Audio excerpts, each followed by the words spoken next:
We are talking about Star Trek Picard, Season 3, the final season, Episode 1, the episode we've been waiting for at least 6 months now. And this is how it works. If we like something, we give it an upvote. If we dislike something, we give it a downvote. And at the very end of the episode, we are going to tally these two numbers together, average them out, and then have an official Popcast score.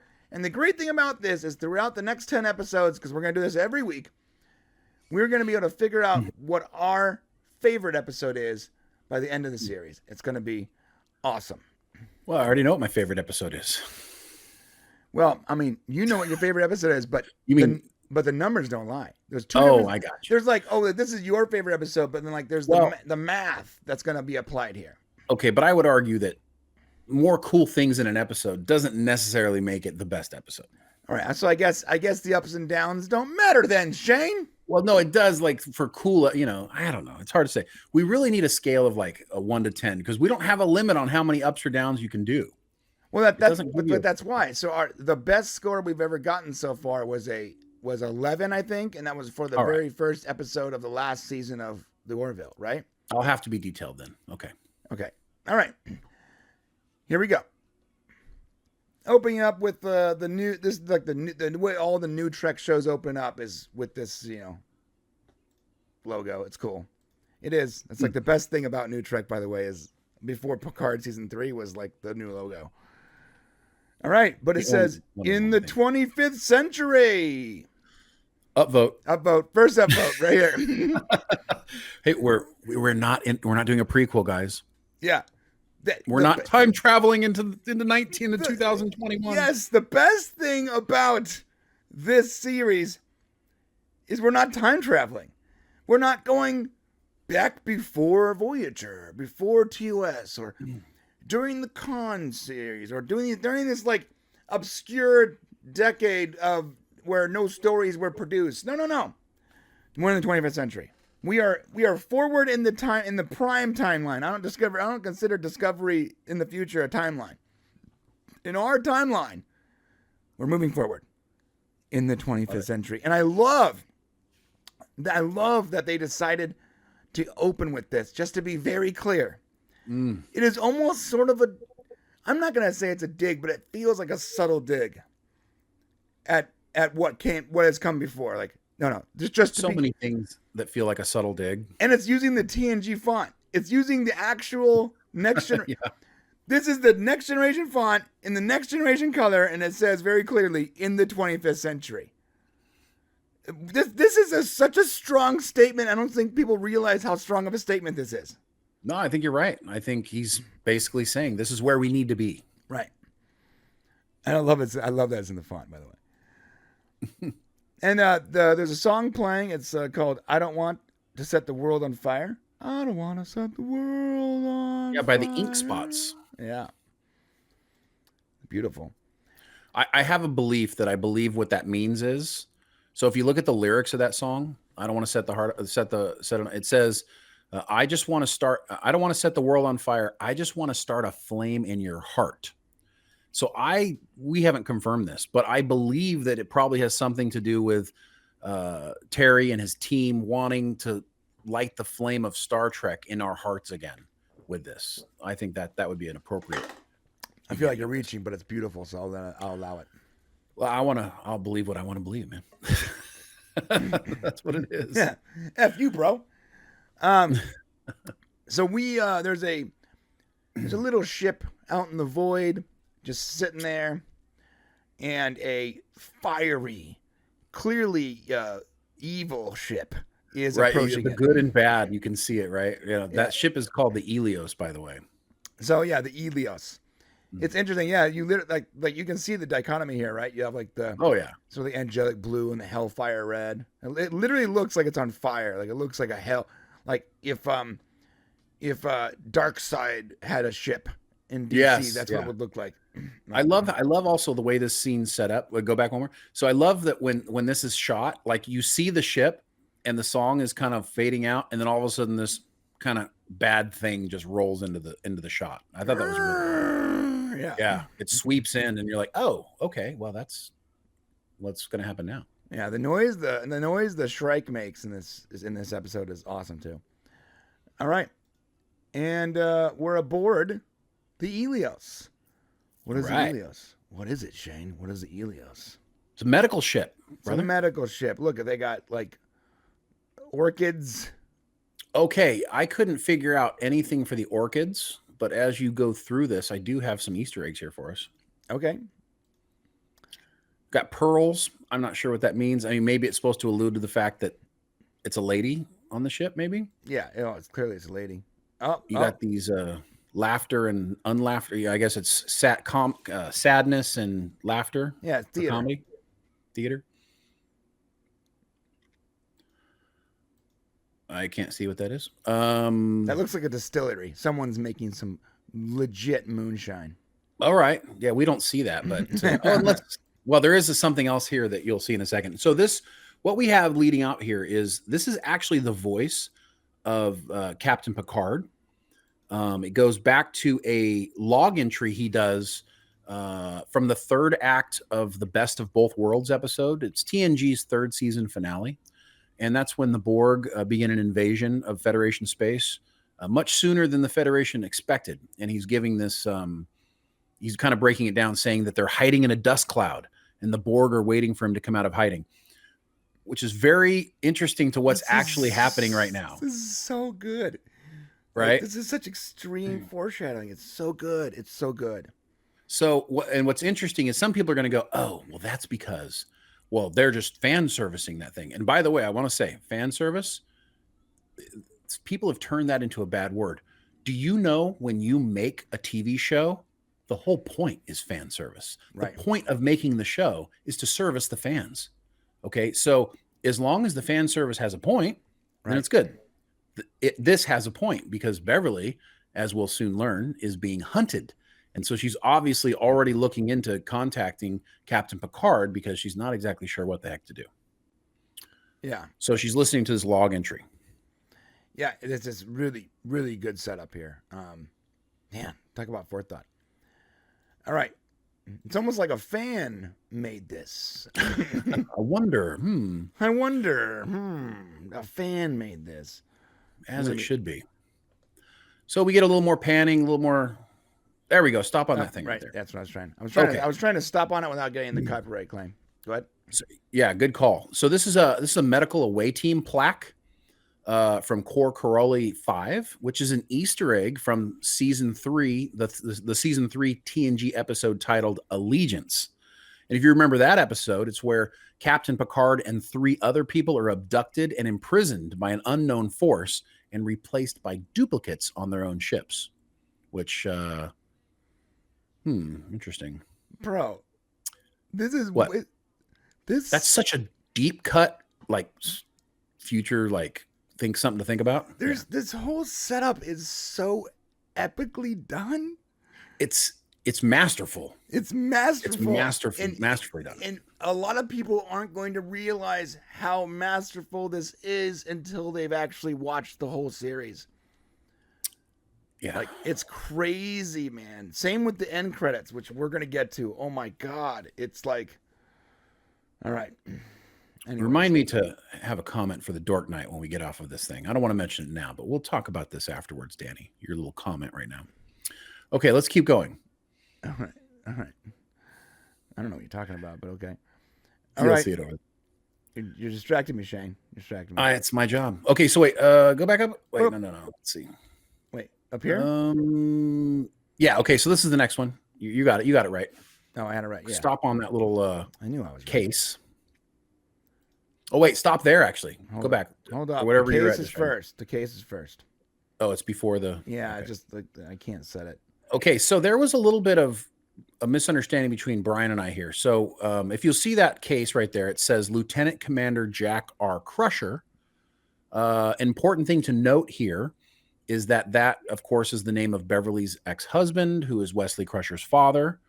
And there's a case with his name on it. So obviously Beverly's been carrying that around for a long time as a something to remember from him. Right. All right. Yeah, the confusion was Nah, we can't say it now. I just can't never say it mind. right now. I made a mistake of saying that. I shouldn't have said that. Yeah, I know. I was like, how? You'll understand soon. Yeah, you'll understand. Although actually, Gary from Nerderotic spoiled it during his thing. Oh, he did. He did. He spoiled it. But I think he also thought what we talked about probably. So right, because I thought that was the case too. I thought this was a spoiler. Yeah. Yeah. Anyways, okay. And so who do before we see? you get to her, my bad. There's one more little thing we should mention right there. So that is Romulan ale. Yes, I have some, Shane. Look, I have some. Actually, I've always wanted to know what it tastes like. Yeah, but I guess you don't know. And Dorian Blue. I would love to know what it tastes like, but you will pry this from my cold, dead hands before I open it. I'm not opening this gorgeous special reserve. Anyways, what does this mean? So I think what this shows possibly is that this is Contraband still with the Federation.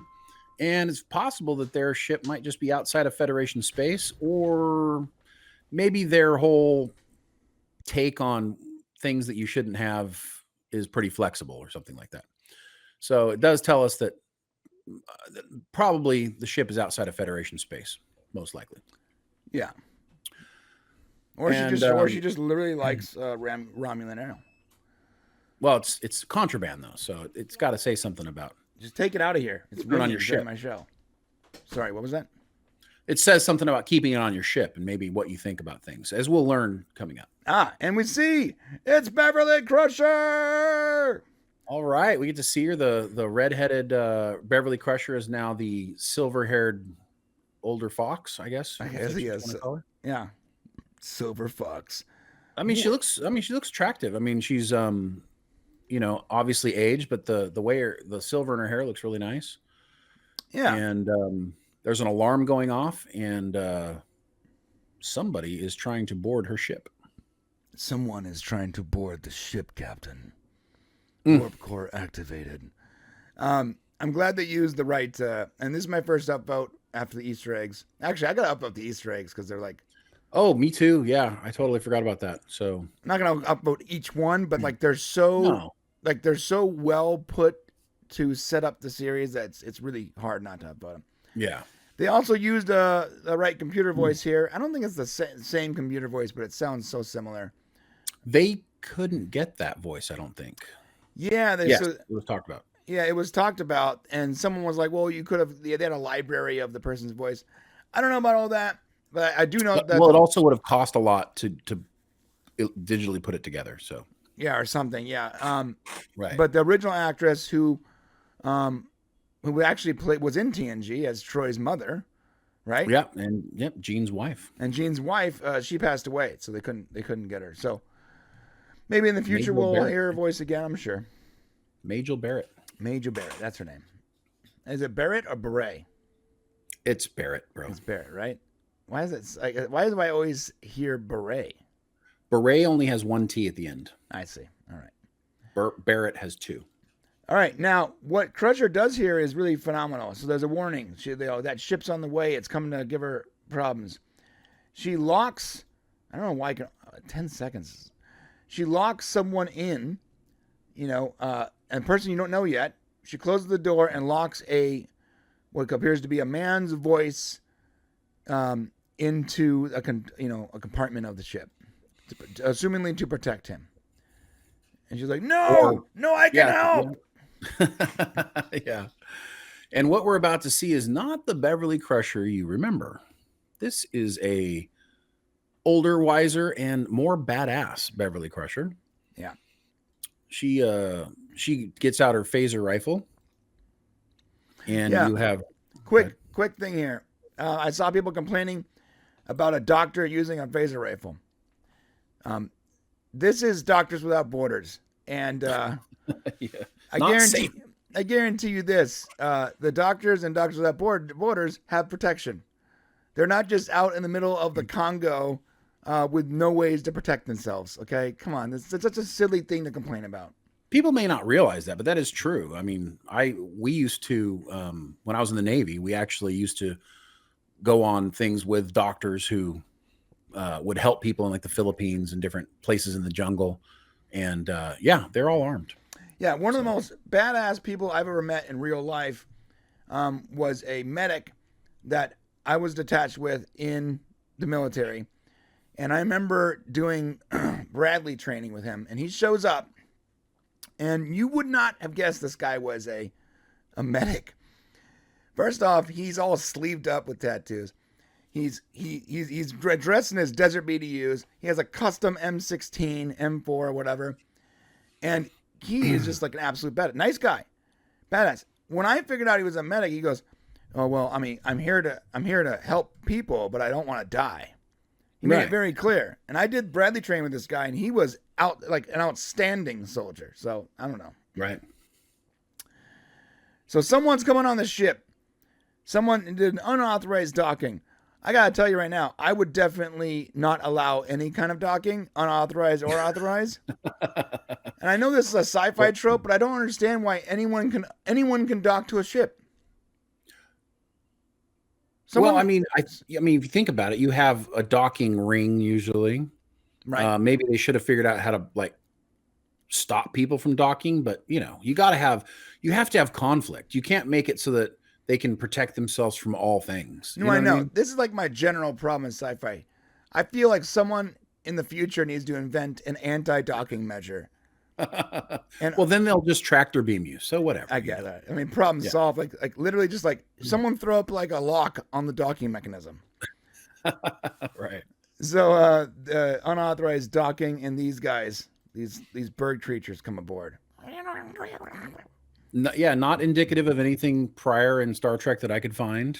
We looked hard. And so I think the masking, it definitely plays into what we find out in the future. So, yeah, the thing is too, it's so difficult to find like specific races in Star Trek in a series that has, thousands of on-screen races. It's really difficult. Like in the trailer, and you'll see here in this episode when the Bozeman whistle is played by that person who's clearly he was humanoid, but not a human. I looked everywhere to figure out what race that person was because I remember seeing it, but I couldn't remember the name. And dude, I think I burned through like 5 pages of Star Trek wikis trying to find this one race, and I just gave up. Yeah, and these are bird-like looking faces, and that will be indicative of what we find out here at the end. Well, it won't be explained for another episode, but right. All right, and Beverly's badass. She's she kills one of them, and she does get shot because, of course. Although I love the way her phaser takes that dude out. Dude, she disintegrated him. She's like, no, don't set phase to stun. We set it to you're fried. This is actually an upvote for me because so she hits the steam thing, and then she uses it to sort of get behind him and come out swinging, which is really smart. Yeah, it's tactical, So it does show that she's obviously learned some things. I mean, she was always a Starfleet officer. And they obviously have to have tactical training, even if you're a doctor. I mean, I think there's a time when, she never took the bridge, but Deanna Troi took the bridge, and they talk about how she was trained, even though she was a counselor, with being able to take command if necessary. So, I mean, she's obviously learned this somewhere, and obviously over the last 20 years, she's honed these talents on the borderlands. Yeah, and this right here. So she disables him, and then zero qualms. Dispassionately dispatches him. And at the end of this episode, there is a very good explanation as to why. We'll save it. Let's remember to go back and mention this moment when we find out the thing we find out. Right. Yeah. Yeah. Set phasers to barbecue burn. Yeah. Set phasers to teppanyaki. Dispassionate. Yeah, people were complaining. I was like, why would she be killing my... Yeah, there's a reason. I'm going to upvote on that one, by the way. Okay. Because of that reason, which we'll revisit at the end. Yeah, I think I might vote too. I hope that our upvotes and downvotes aren't just like 100% the same across the board here. So far they are. I mean, It's either, you know, it's hard not to say what's good and bad, but I mean, it's not hard to say what's good and bad. It's hard to say what you like versus what I like and whether we'll like it at the same time. Sure. Yeah. So Beverly is shot. She's bleeding out all over the console. She tells the Elios to prepare a transmission and to go to warp, basically. And that's how she gets away. But she does, we hear what she does. She calls out to, she basically sends a subspace message to Admiral Picard. And that's when they jump. And she does look like she gets away from the bad guys. Yeah, she gets away. Can I, let me take this off mute here. You guys need to hear this music real quick, okay? And this might hurt. I hope this doesn't get us claimed. Send a transmission. Subspace frequency myriad codec. System prepared to transmit. I'm just going to stop for a second. You'll have to you'll have to get to the point. Yeah. I was going to say. State your recipient. 8 seconds, sorry. Yeah. This message is for Admiral Jean-Luc Picard. Oh, that music. God,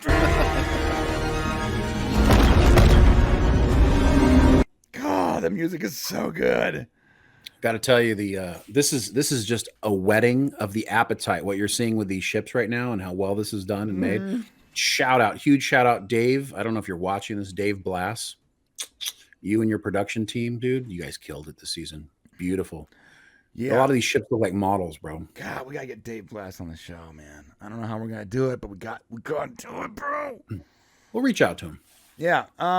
Yeah. So she warps out, you know. And then this title screen comes in, bro. It's so beautiful. Listen to the music. Listen to the music. We're Part back. 1. We're back. The next generation. That's what this. Upvote. Yeah, definitely an upvote for me. The music has been missing for the last couple of seasons of Picard. I know they tried to do something different. The composer that they used has done good stuff in the past, but it just didn't work. It sounded foreign. It didn't sound like Star Trek. I don't know why they're always trying to create the wheel. Yeah.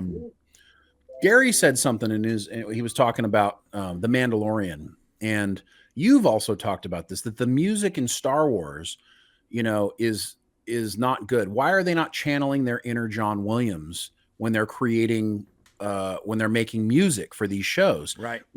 That's what they did here. They actually took, Terry went in when they did the music, and they channeled their inner, Jerry Goldsmith and all the different great composers. They channeled the good Star Trek music and brought it to us. It's not just a copy and paste. They didn't just go get the music and plug it in, because that was my biggest complaint for The Mandalorian. I'm like, look, you don't even have to recreate it. Just go get the Star Wars music. You're allowed to use it. Just get it and put it in your show. I don't understand why you're not. And in Picard season 1 and 2, where's the Star Trek music? And then toward the end of season 2, there was some of the First Contact flair, but it was actually disappointing because we thought that was going to be indicate some kind of a reveal, and it was literally just used to show a bar fading away. We were so confused. Right. So they're finally using the right music, but it's not just. Again, they didn't just go into the folder called First Contact Music or whatever and paste it in there. It's been recreated, and it's how we know. Recomposed. It's been recomposed.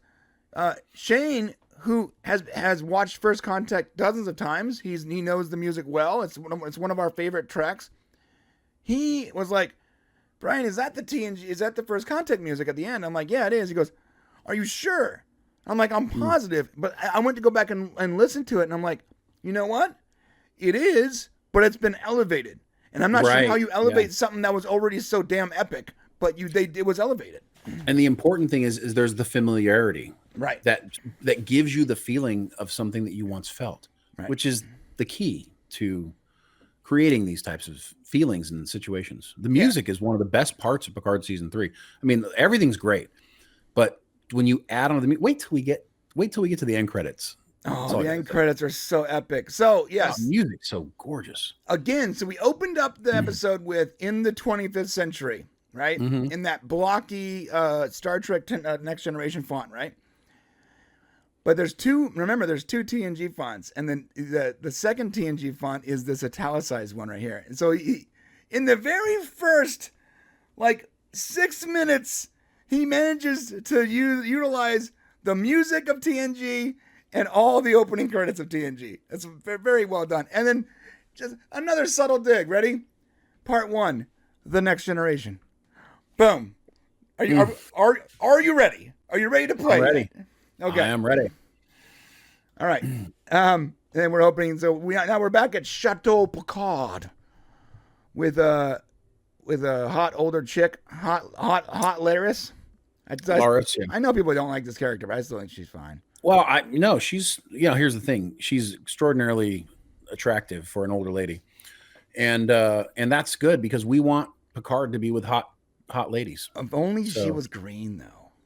Oh, stop it. Hashtag green grannies, y'all. I know there's more of us freaks out there. Hashtag green grannies. There's like one of them right there. So they're looking at a painting of the Enterprise D when we come in. I've heard some reviews that complain about this. They just want to fans, fan memories, and they want these member berries for the sake of member berries. Roddenberries for the sake of I don't even want to. You know what though? I don't want to insult Roddenberry with the BS member berry. Okay, comment. So a good member berry will be a Roddenberry. And a bad member berry will be a member berry. Or at least the way you're talking about it, because I do believe this is a Roddenberry. Okay, so there's a purpose that this painting is being shown to us right now. If you don't have, if you're a reviewer and you talked crap about this, if you don't have the foresight to look forward, because you got to see at least 6 episodes, then you're an idiot. And I hate to call people an idiot. I mean, frankly speaking, either you're an idiot or you're disingenuous. Or disingenuous, yeah, or like you're lying. Because if you see this now and you don't tie it to later on in the show and see that there's a purpose for this, and then you say there is no purpose, then yeah, I think you're lying. So, and you probably have an agenda. Right. So, or maybe it's possible they're like watching it while they're playing video games and they didn't see.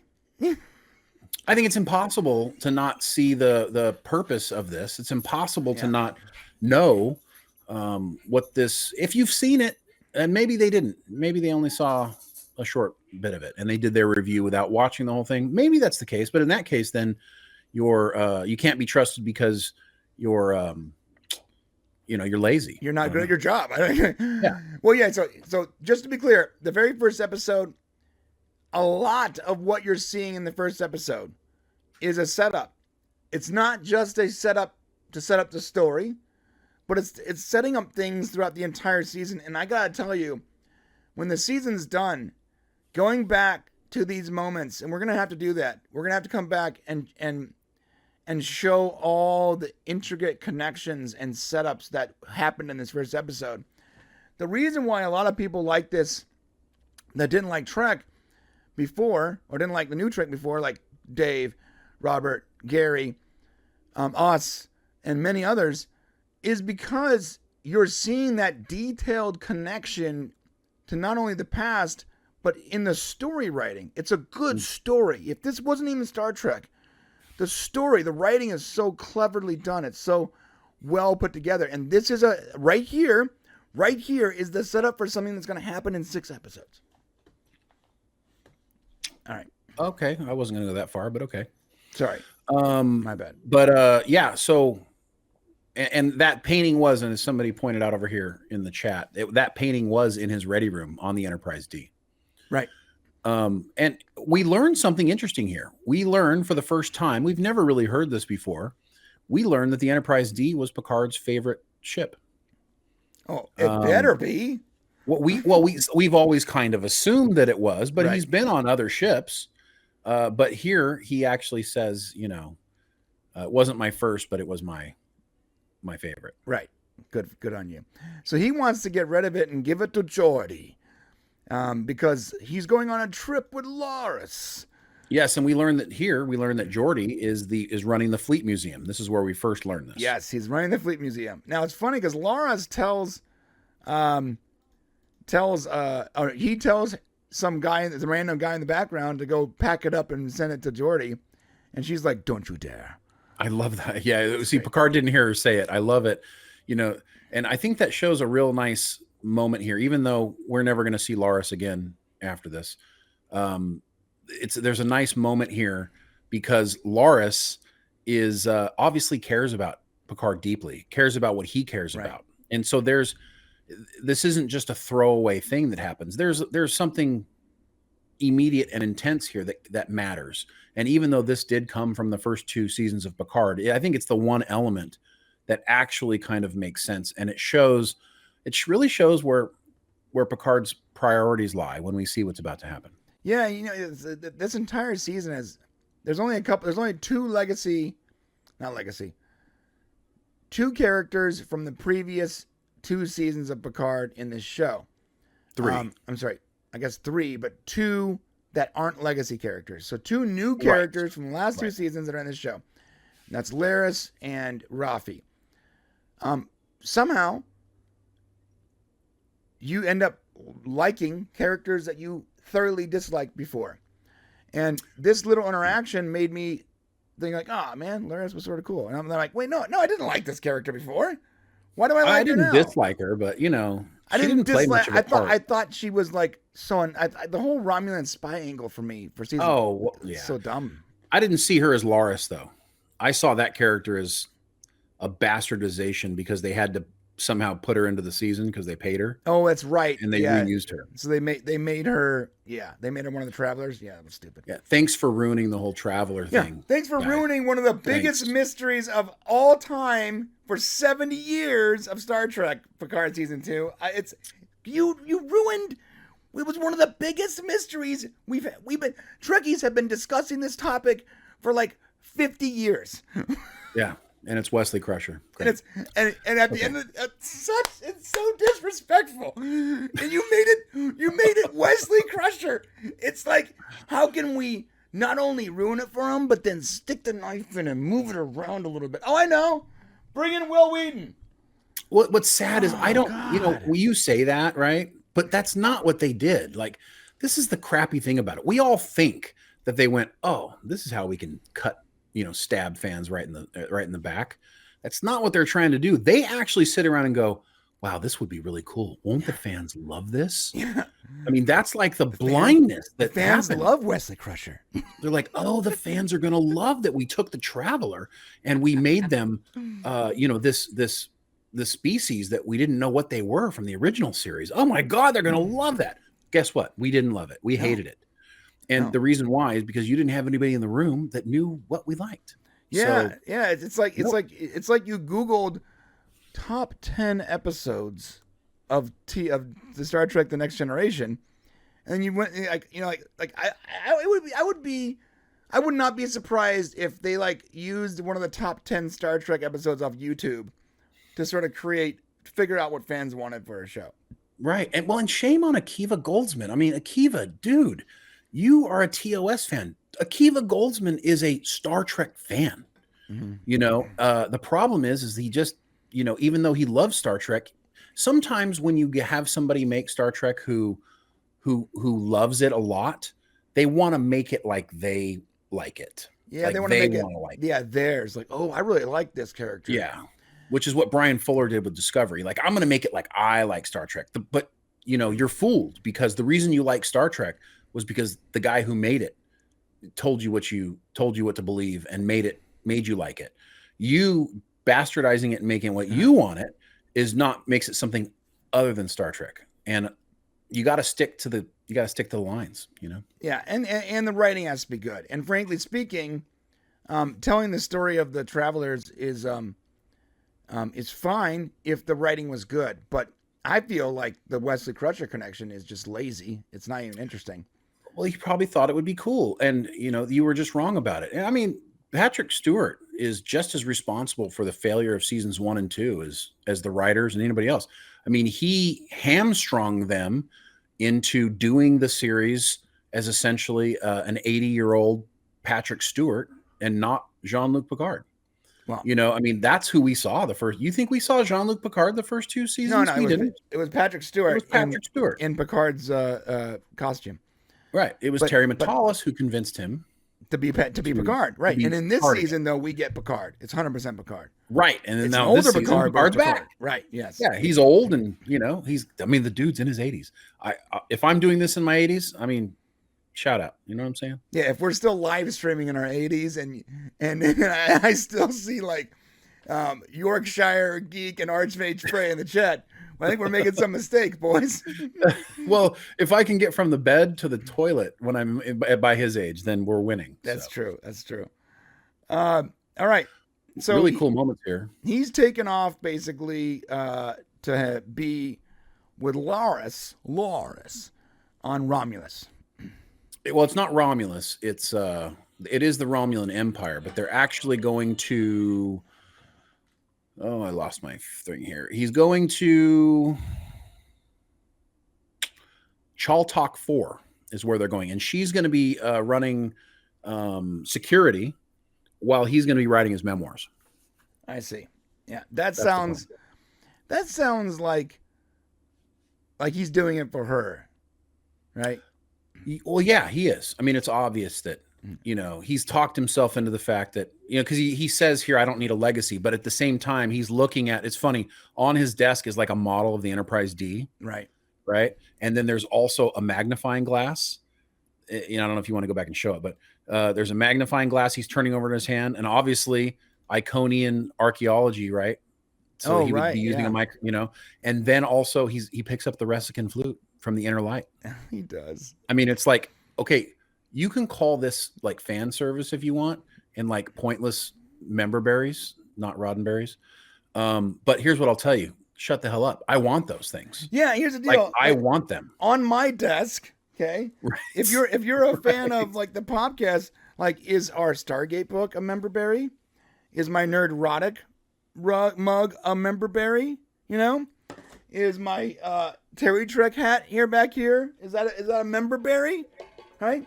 Is the podcasting a word thing? Is that a member berry? Like, it'd be cool if you like pulled a sex toy out right now and never mind. Is this dildo?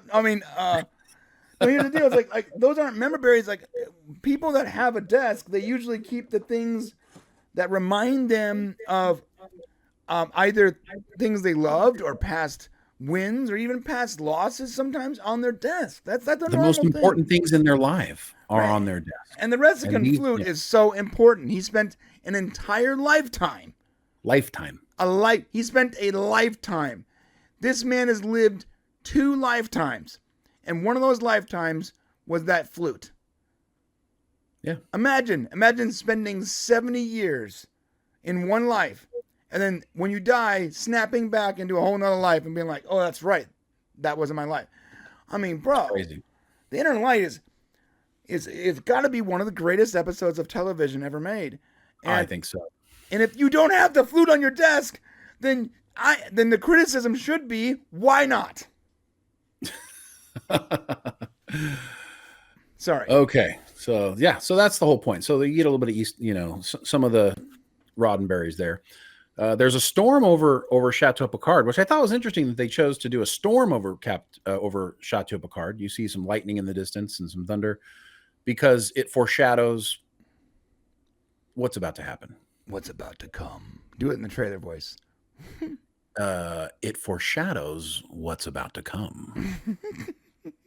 We need to get as he's writing a note, which we do learn that note he was writing was to Geordi, actually. It doesn't say it, but I think we learned that. Enjoy this painting, Geordi. That Laris won't let me send. Right. Every time he's sitting there with wine, in my mind, I'm like, I wish I had a glass of wine right now. It's like really good marketing. I don't know why. You can, by the way, just have one. Yeah, but I didn't bring my stuff in here. All right, so he's hearing chirping. All right, I can't do the sound effect. Good sound effect, thanks. And he opens up a crate, and it's his old captain's uniform, the original uniform he wore on TNG, and his badge in a little leather pouch, and it's beeping, and that's the original badge. And now, here's the deal: is that a Roddenberry or a memberberry? Well, it's critical to the story, so it's a damn Roddenberry. It's a damn Roddenberry, and that's why it's getting the damn Roddenberry upvote. And you know what? We're gonna change our upvotes now. Okay, a good upvote is a Roddenberry, and a bad upvote is a Memberberry. You wouldn't know that from the people reviewing it who said this is an obvious fan service. Well, obviously it's key to the story. So but how is it a fan service? Can it be both? They watched the same thing we watched. Because they don't want it to be good. They're cultists from the cult of that guy we're not going to talk about in this review right now. But and they just want to burn it to the ground. So it's so odd though, because there's a reason why it's this communicator. When she says the codec to use, it has to be this communicator. It's a reason why this all makes total sense, and it's actually epic in the way it's done. I don't know. All ties in. All right, communicator badge belonging to John. I love this. Yeah, the communication back and forth with the computer was actually pretty funny. I want to upvote that because it was so, it's like, I know what a codec is. The dialogue is so great in this all the way through. It's funny. You've never laughed as much as you're going to laugh in this show. You've never, all the emotions you're going to feel going through this, you just really never felt them as much as you're going to feel them as you go through the entire series. Yes, I know what a codec is. It's almost like the computer was about to do that thing, that exposition thing that assumes that the fans are just, mentally challenged monkeys and don't understand anything. And he's like, stop, no, I understand, stop, shh. Right, because we would have complained about that. Like, imagine if the computer had explained it and Picard was like, okay. We'd be like, well, that's bullshit, because we know Picard knows what a codec is. Right. Why would he sit there and say, now that's what they would have done in the first 2 seasons of Picard. Right. Yeah. How does the 80-year-old, he's a captain, an admiral, in the future not know what a codec is when us in 2023 know what a codec is? Right. And so then it would have been a downvote, and we would have been saying, come on, writers, you can do better. Well, in the hands of the masterful Terry Matalas and his crew, Chris and all the other folks over there, they did a wonderful job. They made sure they didn't treat us like idiots. We finally get to see Star Trek where they don't treat us like they don't like us or that we're stupid. Right. And that's really great. Yeah, it was fantastic. So he gets the message from Beverly, and it's a recorded message. So the really cool things, like he hears things like she says Hellbird, and then she says don't trust Starfleet, or no Starfleet is what she says, and I can't remember what the other word was. Don't trust anyone, and Jean-Luc, right? No Starfleet. And at first, my first thought is, potential downvote here, even though it's not, because I know potential downvote is like, oh God, I don't want any more. There's a bad person at Starfleet that's trying to destroy Starfleet from the inside. Yeah, because that's getting tired. I hate that. That's the one thing that I hate about new Star Trek is that Starfleet is its own worst enemy. Starfleet's so incompetent that it's so corrupt that you can't trust it. Because you know why? When they were writing Discovery and Picard season 1 and 2, at that time, there was the writers having very strong political beliefs. Were living in a country that was at the time being ruled or administered by the opposing party. Yes, exactly. And it was political. It was obviously political. Now, what's cool, guys, is that we can just tell you, we won't tell you what the spoiler is or anything like this, but we can tell you is that what eventually ends up happening isn't because Starfleet is corrupt or bad. And I think it's fair to let you guys know that. And I don't think it gives anything away, but we aren't going to tear Starfleet down from the inside out. No, Picard season 3. Starfleet is one of the heroes here. Right. Yeah. Starfleet. This is Starfleet, that we recognize. This is not sheer hubris. You know what's funny is I could actually, nice, well said, by the way. What's funny is I could mention something that happened in Star Trek from the past. Right now, all I could say is what it is, like the episode of the movie. Don't do it.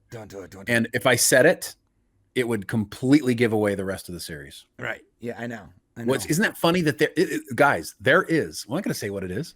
You can go back through Star Trek, all the episodes and the movies. There is something out there that would give away exactly everything that's to come. At least the premise of the entire thing. Premise, yeah.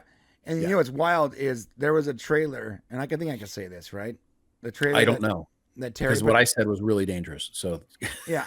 Good luck. Well okay. So Terry put a trailer out that Terry cut right before.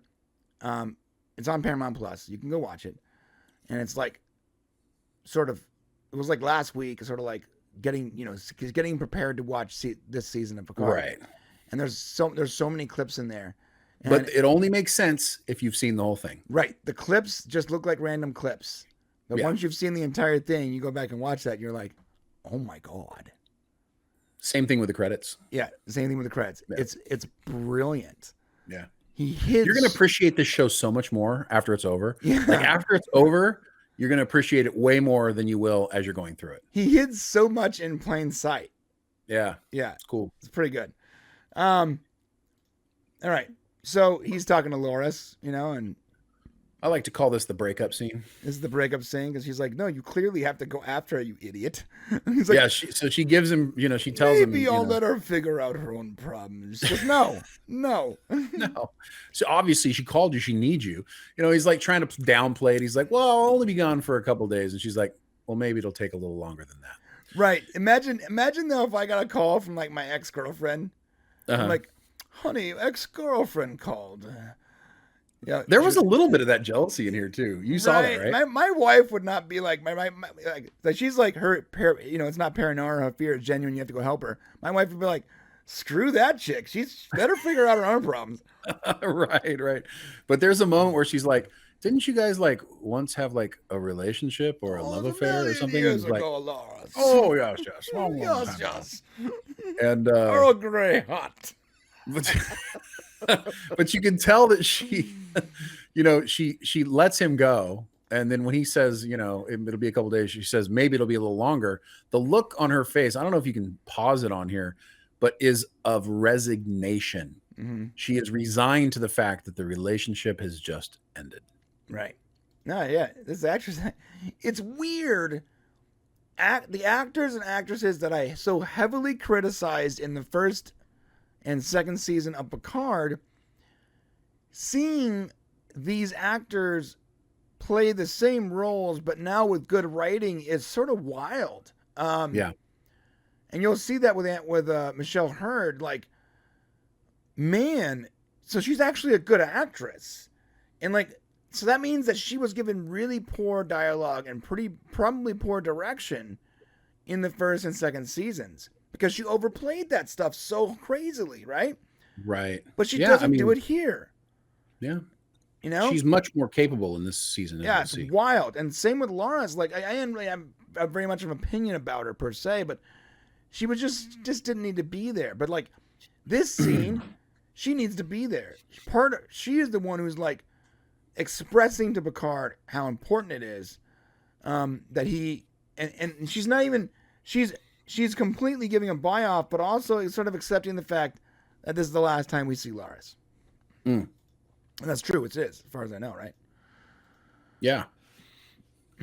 It is. Well, it is the last time. I mean, everybody said it. Like, I think even everybody said it. Like, this is her final scene. And we also reported that she only shot for, I think, 2 days on season 3. And we reported that, I think at the end of season 2. Right. So, it's no big surprise. Right. Dost my eyes deceive me? Are we back at 10 forward bar? We are. But Guinan's not there. This is Guinan's bar. But Guinan's not there. Guinan does not make an appearance. No Guinan, which is a good thing, I think. Now, this framing is really special. So this is Captain Riker. And he's sitting at the bar. It is. And behind him is what? Frontier Day, celebrating 250th anniversary of Starfleet. We did a deep dive on this one, guys. So we stopped it here, paused it, and said, okay, what year are we in? Let's go back 250 years, because there is no mention of a Frontier Day in all of Star Trek lore, right? There's not really, I think there's a Starfleet Day maybe or something like that, but there's no Frontier Day. Right. So we went back and we looked, and if you take the 250 years away from 2403, you actually get the year 2153. Mm-hmm. Now in 2153, that's essentially the second season of Enterprise. And we get, like regeneration. That's the year like the Borg, woke up in the Arctic on Earth. And we get that whole episode where it really created this wonderful Borg theory that we did a video on a while back. Yes, it's one of my favorite all-time theories on sort of like, and this is another nod, the secret reboot. Oh, like, yeah. So it's funny how our theory about how at that time was when the timelines divulged and we got this new timeline we're in right now. Yeah, that First Contact created a new timeline that Enterprise exists in. Right. So in the movie First Contact, when Picard and company went back to save the world, and using time travel, some Borg got left in the Arctic, and then time continued as normally up until they found the Borg in that season of Enterprise, and that's when time started to split off. Because Borg technology was left behind on Enterprise. Right, but see, and they would have had access to that. Time on Earth went the exact same way up until they found it. So the program, the Starfleet was started, the program for starships were started. Everything was started the same way. So time didn't start to split off until we found the Borg technology we shouldn't have found in the Arctic because Picard left trash on Earth. Right. Wouldn't it be cool? I mean, this is not the case, but wouldn't it be cool if we've never heard of Frontier Day before? Is because it's part of the secret reboot, and it didn't actually happen until that event took place. It's hilarious that the 50th year anniversary it hits right when we said that the timelines were gonna split. Right. Now so FYI, that's not what it is. Go watch video though. I'll put the link in the description of this. Yeah. Go watch the secret reboot. It's epic. It's one of our favorite ever all-time videos. We love, the theory and it's fun and everything, but we asked Terry specifically what the 250 years was. And it actually coincides with the creation of NX-01, which was the first Starfleet, first Enterprise. Right. First Enterprise from Enterprise. So that's what the 250 years commemorates. So it's not our secret reboot. Even it's fun, but that's not the Imagine if Terry was like, I saw this video online a while back. That would have been so cool and be like, wait a sec, that was our video. Yeah. So I would have died there of a stroke and I would have had a smile on my face. Right. If that would have happened. Yeah. Okay. So as we go forward here. The bar, I love this. So there's all these little like ship models, right? Yeah, the little tiny trinkets. Right. They're like little 3D printed or metal cast ships. And of various ships, yeah. Yeah, various ships. He asked, why is there so many Enterprise Ds? Because I guess the Enterprise D is there. And he goes, oh, the fat ones? No one wants those. It's because nobody wants those. And then he's got this, he kind of chuckles and it's like, it was just a really funny moment, because I just love all this, like, you better leave the bottom. Enterprise detangling they're doing. Yeah. And this, guys, this is the setup. This is not a memberberry. It's a Roddenberry. This is a setup for the story. It's important. It's important. Like even like that joke is being played as a joke, but it actually ties into the story. Right. Now, because a lot of times you're just going to get the memberberry and there's no point. You're like, well, what? Well, okay, it was cool, but it had nothing to do with the story. There's so many plot holes in shows. I don't feel like there's any plot holes in this show. Right. At least none that I recognize. So at the end of the series, we're going to do something called, I believe it's called a connect. I have to look it up. But there's an actual word for this they use in college, where in a story you can hyperlink every connection through the story to other stories. And that's how you sort of ensure that there's no leaks, right? No plot holes. Okay. Yeah. And we'll go through this and we will just take and we'll make lines to show how everything is so linked and so connected and foreshadowed. Or you can just pay attention to your writing and do it correctly, which is what I. No, I know. When you write something, you know if you've left a plot hole. I know. What I'm saying is at the end of this, we show everyone all the connections and how crazy hyperlinked this entire story is. Right. From episode 1 to episode 10. All right, and Picard and Riker are back together. It's great seeing them together, man. And they immediately have this rapport that's just, that's just so familiar. It shows they've known each other for years. They have a friendship. They have a respect for each other. It just shows immediately. Riker looks so good, bro. Jonathan Frakes clearly lost weight for this. He did, yeah. Can we call him a granddaddy? You just stepped on my joke. I was going to make that joke right now. Were you really? Yeah. No, really? Yeah. I was literally, it was coming out of my mouth and you killed it for me. We have daddies. Can he be a granddaddy? So he's the granddaddy of daddies. Although and I'm glad they didn't do this, but when he walked to that bar, had he flipped his leg over a chair? Oh, shit. No, I don't want that. I don't want Had he done that, though?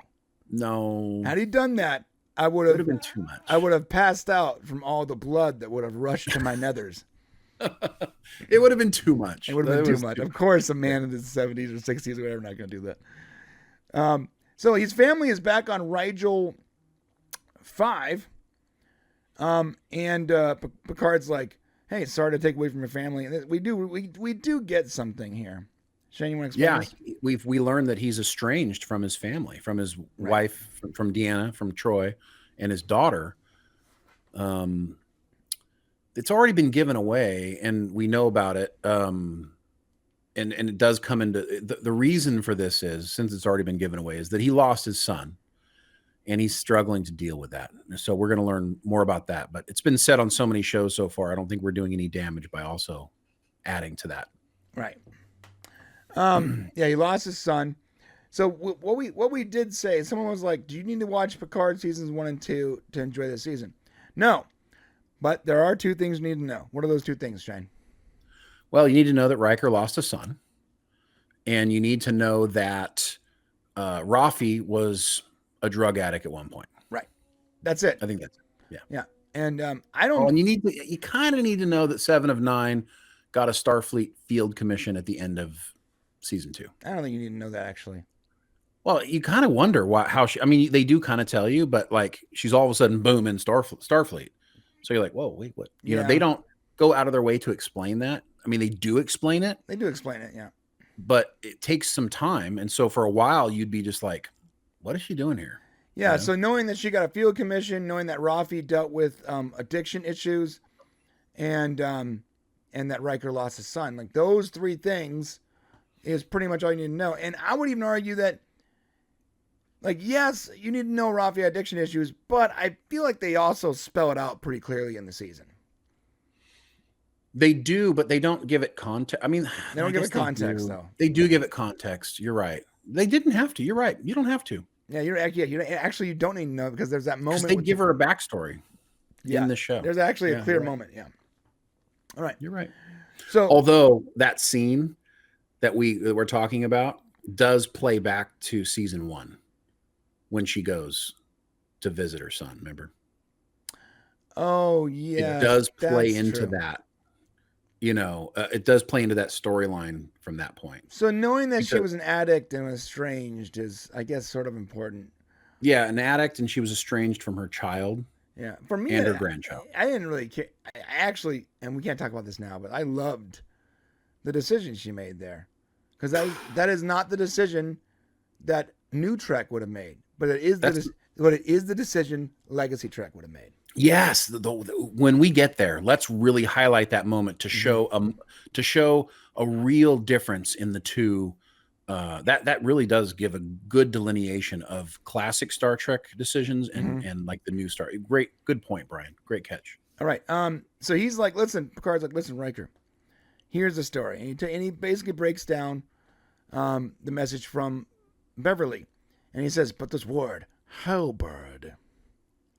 Hellbird, yes. This is why it's so important to come to your friends and not random people. Well, yeah.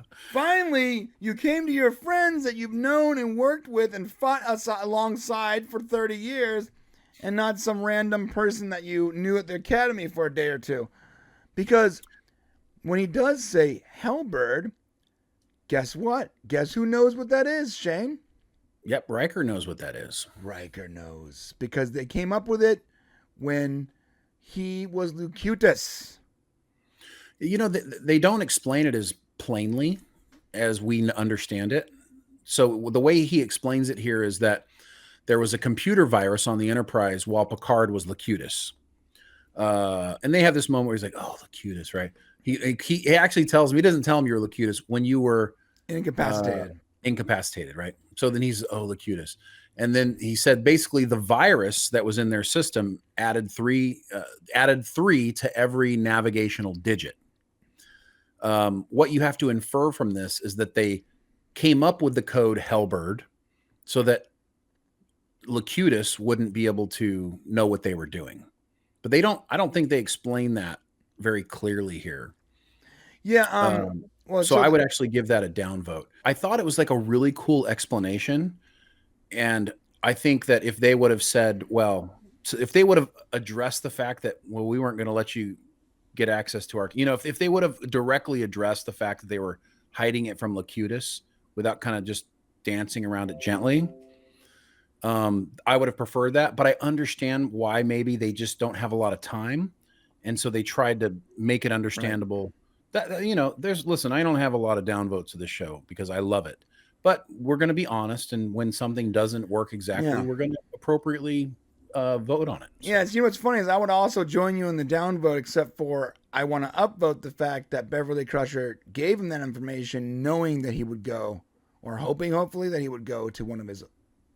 Well, and you can also upvote the fact that the idea of doing this to explain it and to like tie it into the story is just freaking brilliant. Oh, because once again, this is a hyperlink.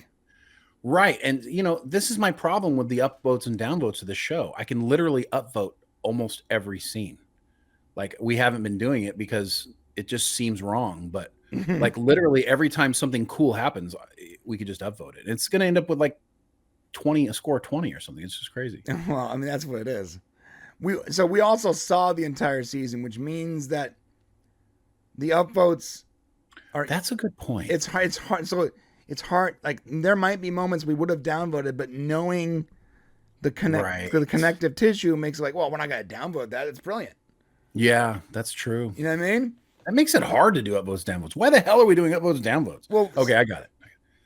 Well, because not everyone has seen it, Shane. But how do you honestly downvote it? Well, we have to. What we have to do is we have to give it a downvote based on only what we know right now. All right. Well, I didn't do that earlier, so I know. I'm just telling you, we have to somehow separate those things as proper journalist. All right. Well, I would say journalist. Then maybe the Starfleet don't trust Starfleet comment would have probably gotten a downvote from me. Okay, that's fair. Yeah. I'm gonna give it a downvote too then. But now I want an upvote for the whole idea of using Locutus to hide something. Okay, now you got your upvote back. Okay. Okay. All right. Yeah. So she was terrified, and he asked, "Why did she cut herself off from everyone?" And this is important. Oh. So we learned that she's cut off. She hasn't seen anybody in 20 years. Yeah. Like this is the moment where we learn that, and they don't know why. Yes, but there's a good reason.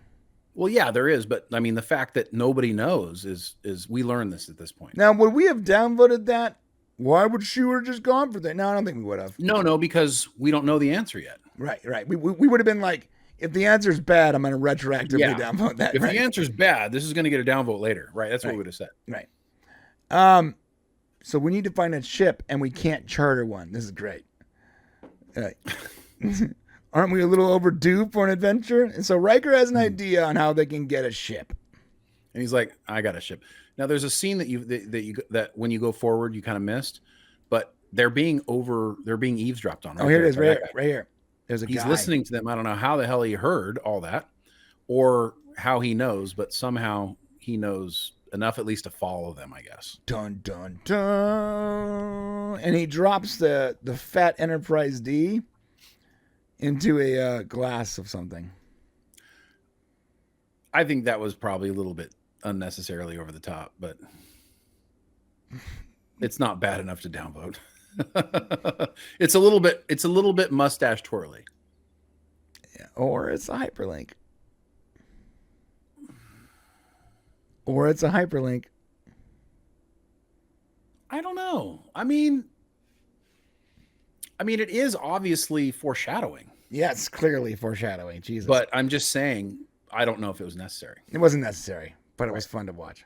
Yeah. All right. Well, we're at District 6. Who is this hooded figure walking through what is clearly a downtown Los Angeles Alameda and 10th rave every Friday night at 1 a.m.? Sorry, what? You missed something, though, at the very beginning of this.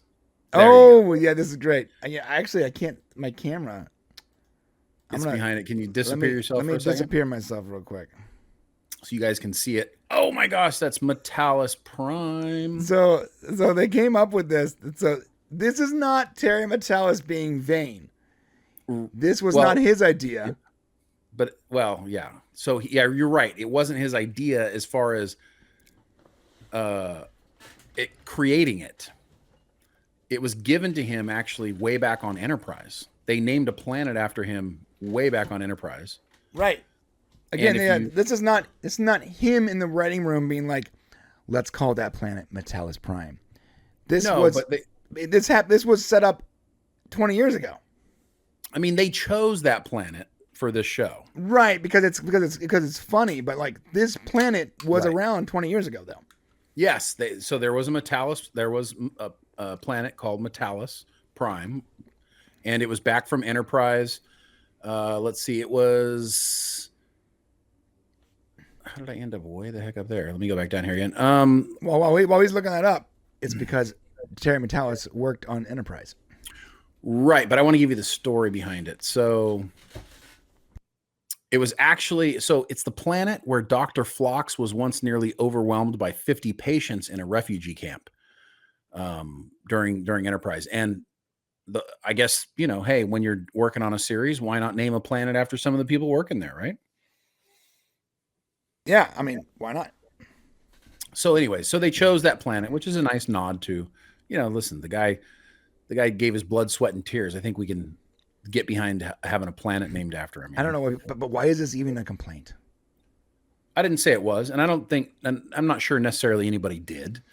Maybe I'm being a little like hyperactive when it comes to like I'm just expecting someone to complain about this stuff. Yeah, well, I mean, you're the one who said he's not being conceited, so I felt like I needed to defend that.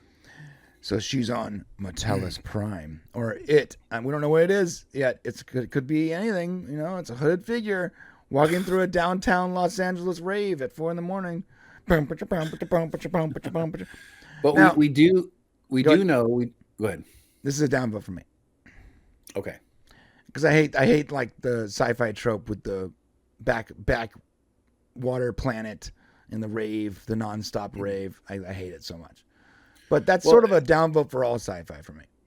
Well, you have to figure out this is the thing you have to figure out. This is the drug underworld. This is the crime and drug underworld, right? That's what this planet essentially seems like it is. Some people complain that, there's not supposed to be drugs in the future and there shouldn't be any crime in the future. Well, unfortunately, TOS really didn't show you that stuff, but TNG had things that were not, obviously. Remember the security officer, Tasha Yar, how she was raised on a rape planet? Right. So of course there's underbellies of society like that. I don't care how utopian a society gets. There's going to be parts of it that are not where humans look, sentient species are, there's always going to be sentient there's always going to be humans that want to do bad things. Always. Well, and to be clear, though, the Federation and Starfleet are the utopian ideal. Right. Not necessarily all of humanity and all of alien civilization either. Right. Which, look at the Ferengi. they're not exactly moral. No. Maybe their own code of morality. But I do like the idea of capitalism and all the women are always nude. So I can get behind that. Right. So anyways, there is an underbelly in this series, and there are people that might complain about that. But the reality is that, they already developed it in the first 2 seasons. They couldn't exactly ignore the fact that she's a prior drug person anyways. I mean, but that is the thing though. Like in the future, just like in the past, there's going to be crime, there's going to be bad people, and there's going to be people that want to escape their bad situations. And that if I've helped a lot of people with addiction problems, and addiction is, for most people, is just, look, my life sucks. I work a lot, and I have I don't have enough to enjoy my life. So this drug allows me to sort of escape that feeling, that emptiness feeling. That's going to exist in 500 years, just like it existed 500 years ago. It's never going to be gone. I'm just sorry, it's not. Well, I mean, so to be fair, that's your opinion. Okay. But Star Trek is an idealistic future. Sure. And I think it's just important to delineate between the difference of the two. Well, but so you have the Federation and Starfleet. Right. The majority of the people in that system are doing great. They're raised in a culture where their achievements, right, their achievements and their character is their currency, not actual currency. So it's much less of a caste system, because how good you are at being a fellow human is your wealth. That's your wealth now. That's your value. But in the rest of the universe, that's not the case. Right. And that's, I mean, TOS really didn't outline that. So TOS definitely was, it seemed like everything was a hill it was gold on the hill. Well, Klingons, Harry Mudd, these weren't like reputable people. That's true. That's a good point. There were still unreputable people, but for the most part, Kirk kind of laughs off any sort of, oh, what do you mean? We've left that so long ago. We have left that behind. This is not who we are anymore. Right. So why does it matter if his side of his face is black and her side of his face is white? Right. And we fleshed it more out in TNG. I just feel like this isn't something that people can argue should not exist necessarily in Star Trek's future. Yeah, but I did downvote it because I hate the whole like party planet, sci-fi trope. We get that a lot. What else? How else do you do a drug thing? I don't know. I don't know, but it always looks this way. Like, are they all renting the same underworld soundstage? I hear you. When you have a problem, you got to come up with a solution. So tell me your solution for a drug underworld. What does it look like? Well, interesting enough, later on in the season, it looks like that. Later on in the season, and I can't. It's the same place. But it's it's the same place, same planet, but completely different vibe. So different location. So she's just happened to be in like party building or whatever, right? Right. Like you're not saying the whole planet looks like this all the time. No. Okay. Yeah, of course not. Imagine that. Like, the whole planet's just like a downtown rave. A 24/7 downtown rave. I honestly kind of thought that's what you were saying. No, I just don't like that trope. Like, we got it. I love Dark Matter, the TV show, but we got a lot of that in Dark Matter too, and that show Killjoys, and it's like a sci-fi. Battlestar Galactica. A lot of sci-fi does this with the. Well, what else? I just don't know what else you do. Like, later on, it doesn't really give you even though it gives you like a criminal underpinning, but it doesn't make you think drugs and party and fun. You know what I mean? Like, yeah, later on it makes a lot more sense. Yeah. But I'm also trying to judge it by now and not later on. That's the thing about these upvotes and downvotes.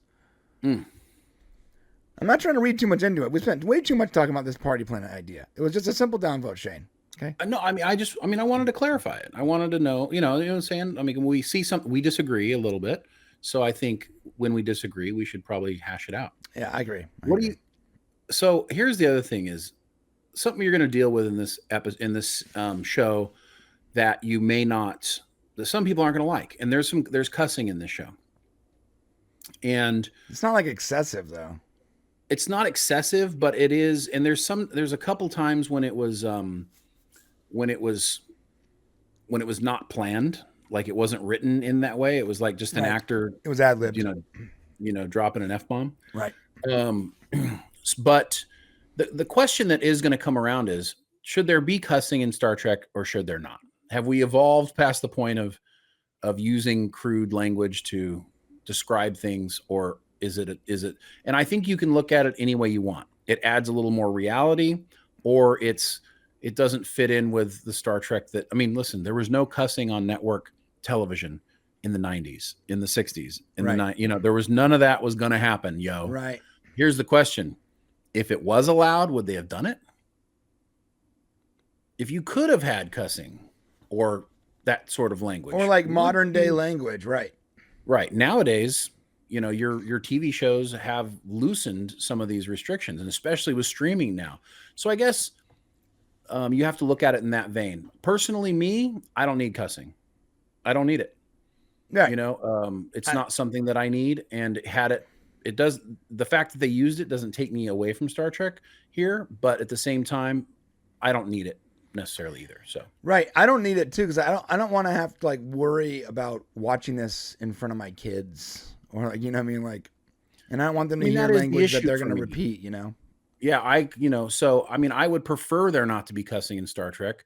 Does it sometimes feel a little phony that we're not using emotional expletives appropriately? Like when I'm having a real bad moment, and could I drop an F-bomb and not really care who's around me? Yeah, could happen. So it can't happen. It has happened. I'm saying around like my kids or something. Oh, right. You know what I'm saying? Like in a situation where I don't want it to come out. Well, look at Battlestar. They invented new words so that they can curse without the network getting mad at them. I hate that in so many ways, though. But it makes sense, though. They wanted a gritty sci-fi show, and they couldn't use curse words. Dude, if Battlestar Galactica was made today for a streaming service, the word frack wouldn't be a thing. They would have just used F-U-C-K.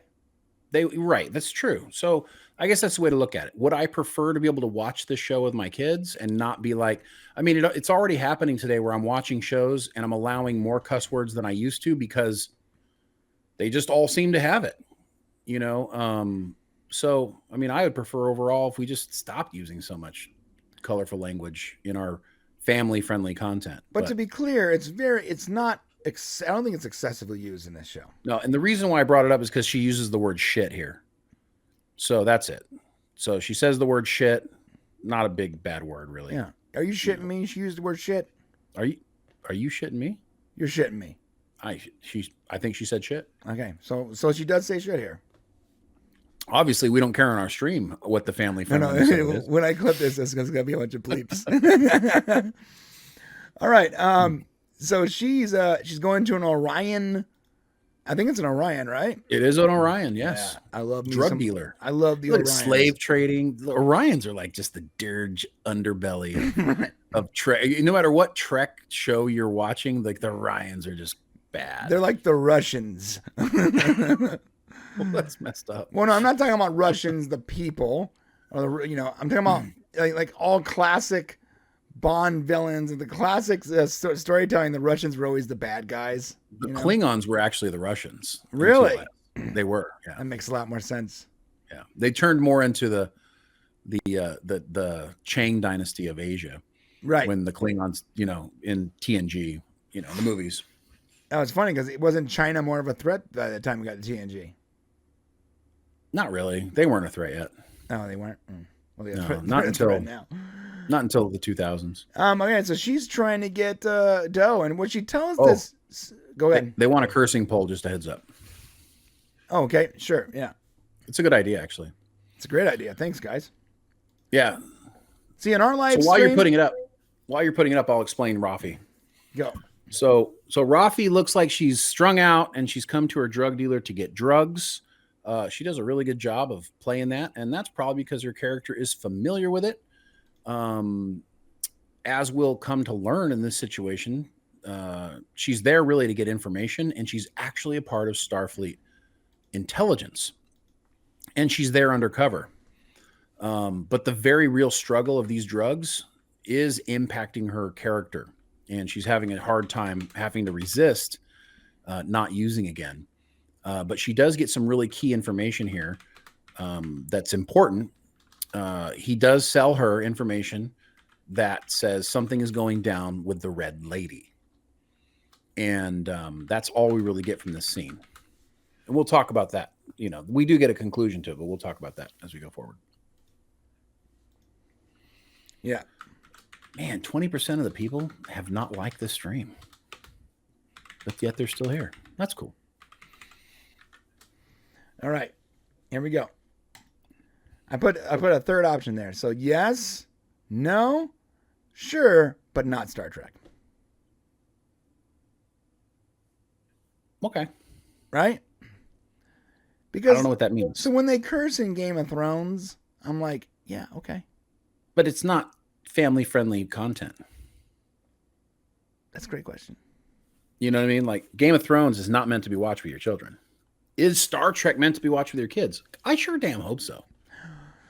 Yeah, but my kids are never going to watch it with me. Well, they're not. My kids don't want to watch it. That's the only. Yeah, you're right. So, would I have more of an opinion on it if my kids wanted to watch Star Trek? Maybe. Right. Yeah, but they don't want to watch it, bro. You know what's funny is Dork Knight's like, we didn't need a third option, Brian. Look, bro, have you guys ever read The Art of War, Dork Knight? Just vote on the first two. Guys. You have to give an opponent a way out. And if there are the people that are fine with cursing but don't want cursing in Trek. So you have to give them a third option. About cursing in general? Well, I mean, it sort of is. It should be a poll about cursing in Star Trek. I don't know, but isn't it a little disingenuous to be like, I like cursing, but not in this one thing? Well, no, I want cursing in Star Trek, or I don't want cursing in Star Trek. Okay, but I feel like it's a little disingenuous to be like, I want cursing in Star Trek, but not Star Wars. I want cursing in Star Wars, but not Star Trek. We're not asking that question. We're just talking about Star Trek. We're not talking about all of entertainment. Right? It's specific to Star Trek. Yeah. I mean, I get what you're saying. I get what you're saying, but yeah. But like, we're not on an island here of Trekkies. Like, we're just not. Like, Star Trek has to be good for everyone, not just. It needs to be start with Trekkies, but in order for it to be successful, it's got to expand past Trekkies, right? Fuck no. Yes, it does. Get out of here. Shit, no. Get out of here. You're full Listen, of it. honestly, I don't care.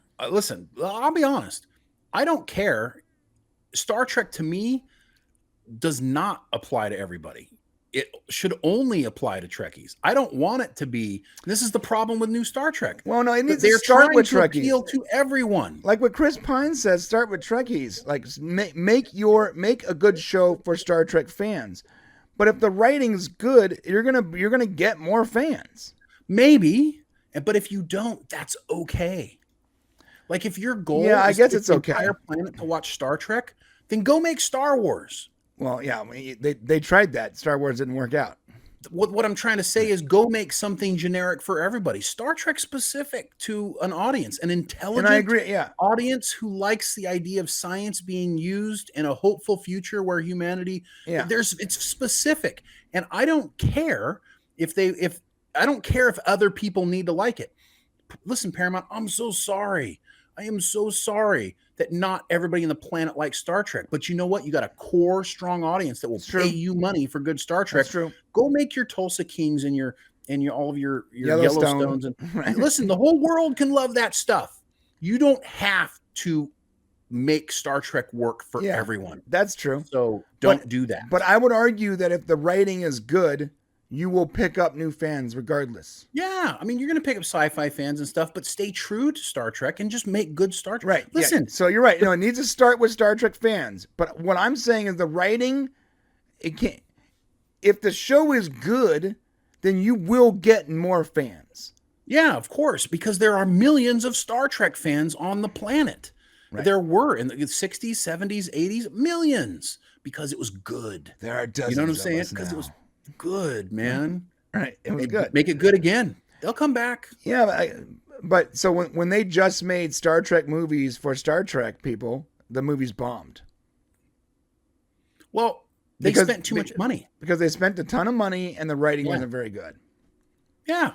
It was fair. They were like extended, a bit better graphic episodes of TNG. Like I liked First Contact and I liked Generations. I didn't like Nemesis. Well, the TNG movies are not as good as the TOS movies. I mean, they're just not. Well, like Generations is. You're looking at that through rose-colored glasses because the motion picture is way too long and boring. Well, no, I'm not saying motion picture, but I mean, like if you say, okay, what are better, TOS movies or TNG movies? Like if you just in general, you say, okay, Star Trek 2, 3, 4. So 2, 3, and 4 5 are the best. But then after 2, 3, and 4, I would say First Contact. Generations. No, I would say First Contact, then Generations. I don't know. Something's missing. First Contact's fine, but something. Let me tell you, Picard season 3 is better than First Contact. Oh yeah. It's the characters are more connected to each other in this show than they are in First Contact. Yeah, the hyperlinks are real. Yeah, I believe that First Contact was, but I do believe that First Contact was a really necessary film because it was like sort of it was attempting to wrap up this storyline that had been left dangled by the series. That's true. Well, they also wanted to launch Voyager, and this was another way to do that. But Generations to me is an important movie because it's got James T. Kirk and Jean-Luc Picard working together. That was a really important movie for me. I know there's a lot of problems with Generations, but just those two characters being together was a really big deal for me. So anyways, let's move on. Okay. I don't know how we got so sidetracked. Oh, I don't know. Well, we were talking about cussing and it just kind of went off. It's your fault. It's your fault. So it's an important element to talk about. So Raffi, it appears right away that she's, back to her old ways and she's trying to score drugs from this Orion underbelly criminal. And in reality, she's not. She did score drugs, but she was also trying to score information. And when she has the opportunity to do said drugs, she actually drops him on the ground. And then she picks up her communicator and says, I got some information. I need more time and more money. Boom. Yeah. It was good. It was good. And it was real. I mean, the acting was great there. She showed the struggle. Look at it. I mean, her cheeks are jostling. Like, look at if you let it go for a second, you can see like her face is taut and her cheeks are just kind of, I mean, it's good acting. Yeah. This is when you realize that Michelle Hurd is actually a good actress. And she was just given she was given a lot of garbage in the last season to work with. Yeah. When she's not complaining and being a typical trope. Yeah. She's great. Yeah. I thought you were going to say something else. I'm like, whoa. I kept it safe. Yeah, good job. Typical tropes. That's the word. Oh, and this wonderful space station upvoting. This is an upvote. This is what'd you call them? This is a Roddenberry. This is a Roddenberry. Oh man, the space station looks so beautiful. This is a new space dock, by the way. It's reminiscent of like Star Trek 6, Star Trek. Yeah. Look at the giant. Like, I don't know if you see my cursor, but look at the giant doors opening here. Look at that. That is such... And as beautiful as this is, once you get inside, it's even more gorgeous. It is. It's beautiful. Okay. So you want to explain what's going on here? I mean, Riker's setting up the whole like, listen, we're about to do something really bad here. So they're going to trick the captain of the Titan to go to the Righton system so they can get to Beverly. And they're going to come in here and pretend to be doing an inspection. Doing a surprise inspection. He does say this is a court-martialable offense. Right. Because of Frontier Day, they're doing an inspection on the ship, supposedly. Right. And they just kind of show up. And we could get court-martialed for this. It's great. I mean, they're both out. What's funny is it's true. They are both out of Starfleet now. Well, I guess Riker is technically still a captain. He's still a captain, yeah. Yeah, but Picard is a retired admiral. And this is where the fun starts because he's like, "Give me one of those rigid expressions you're famous for," and he's like, and there's the look. And he's like, "That's it." I want an upvote. I upvote this. Yeah, I'm upvoting this so hard. Exchange. So this is It's this is when the Bush and Suntan stuff happens. This is when like the Riker and Picard show starts, and it really gets fun. Yeah, it just starts to amp up from here. It's really good. And you know, we saw this a while ago when they were scanning past the Titan, and he says, "Hello, beautiful." There's the Titan.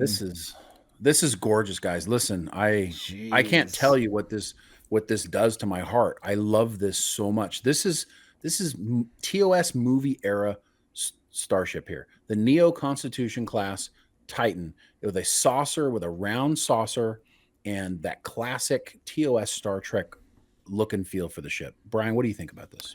Upvote again, please. This is. I'm gonna need a minute. I'm gonna need.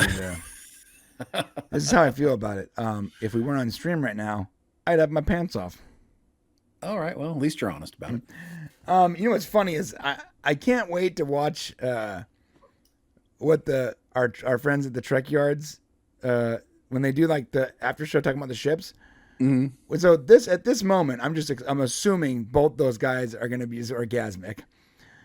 But there's a scene in another episode coming up that is like so mind blowing for ship people that I'm fully expecting the main guy on the Trek Yard show just to have like a heart palpitations live on air. Right. Because he's so into it, you know? Yeah. This is gorgeous, bro. This is absolutely stunning, and it's so like, look at this. This is what Star Trek's supposed to look like. Well done, Dave Glass and your team. Well done. And this is like TOS era too. Like you have the space station on the inside with the lights. This is what Star Trek is. This is what it looks like. So far the writing is what Star Trek is, and now we're getting the visuals. This is what Star Trek is supposed to look like, right? Yes, it doesn't look like a copy paste Battlestar Galactica with a shaky cam effect. This is what Star Trek is. This is what it is, guys. And for everybody who's complaining a little, there's another complaint is about the darkness. So I don't know how to explain this. For a lot of people, they want it to be brighter. They don't like the dark. Everything is movie cinematic now. If you go back to the Star Trek movies, they were darker than the television series. It's the way sets are lit. It's the way movie cinematics are done. And this is in the flavor of a movie as opposed to a TV show. And so it is going to be a bit darker. Don't let that take you out of it. Don't get hung up on the fact that the Enterprise D looked like it had sunlight coming through the overhead at all times.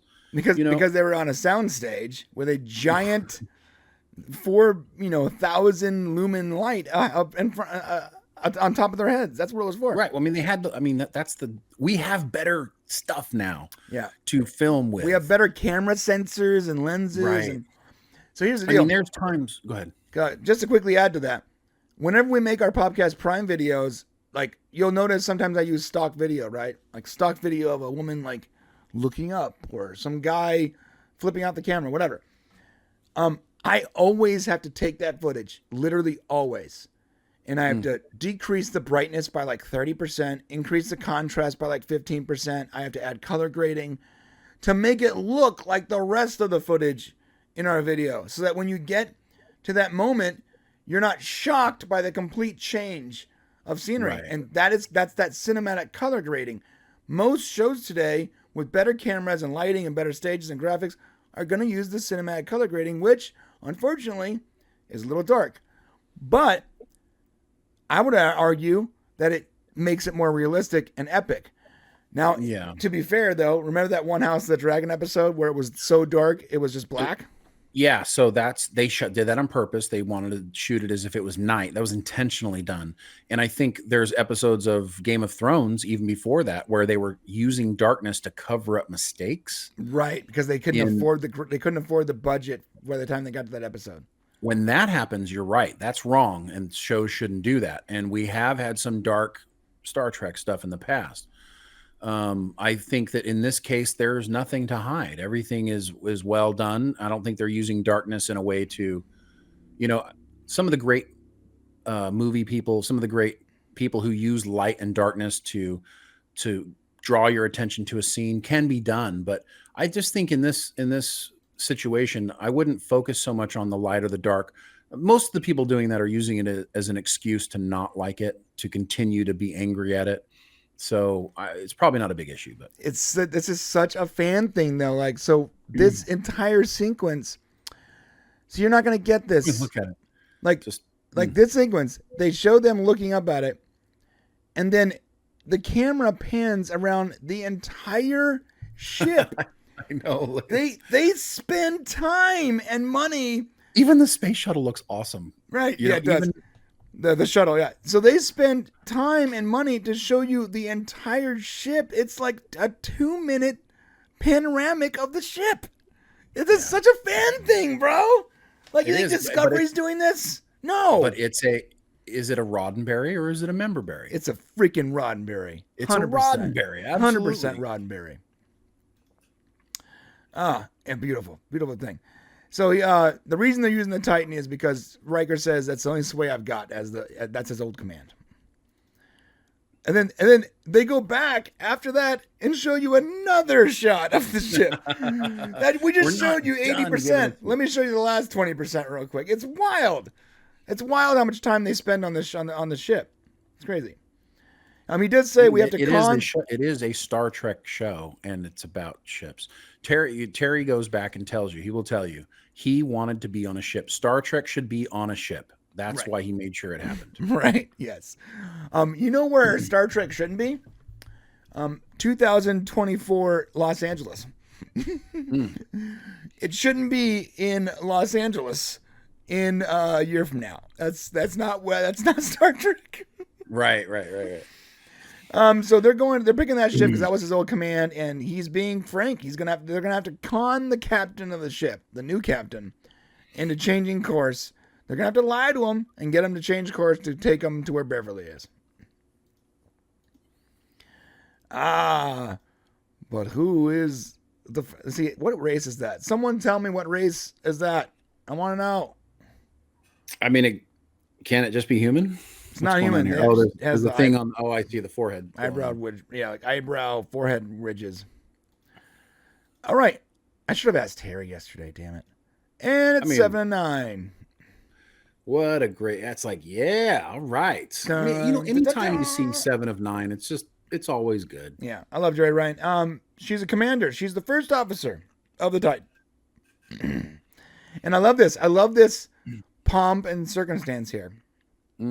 This ceremony, when two legendary, an admiral and a captain, previous captain of the ship, come aboard. This is what you should get, right here. You should get the lineup, the inspection, permission to come aboard, Commander. And you should get the lineup of people. Like I love it. He actually adjusts his badge. Yeah, totally unnecessary, but good. He's trying to set the inspection tone.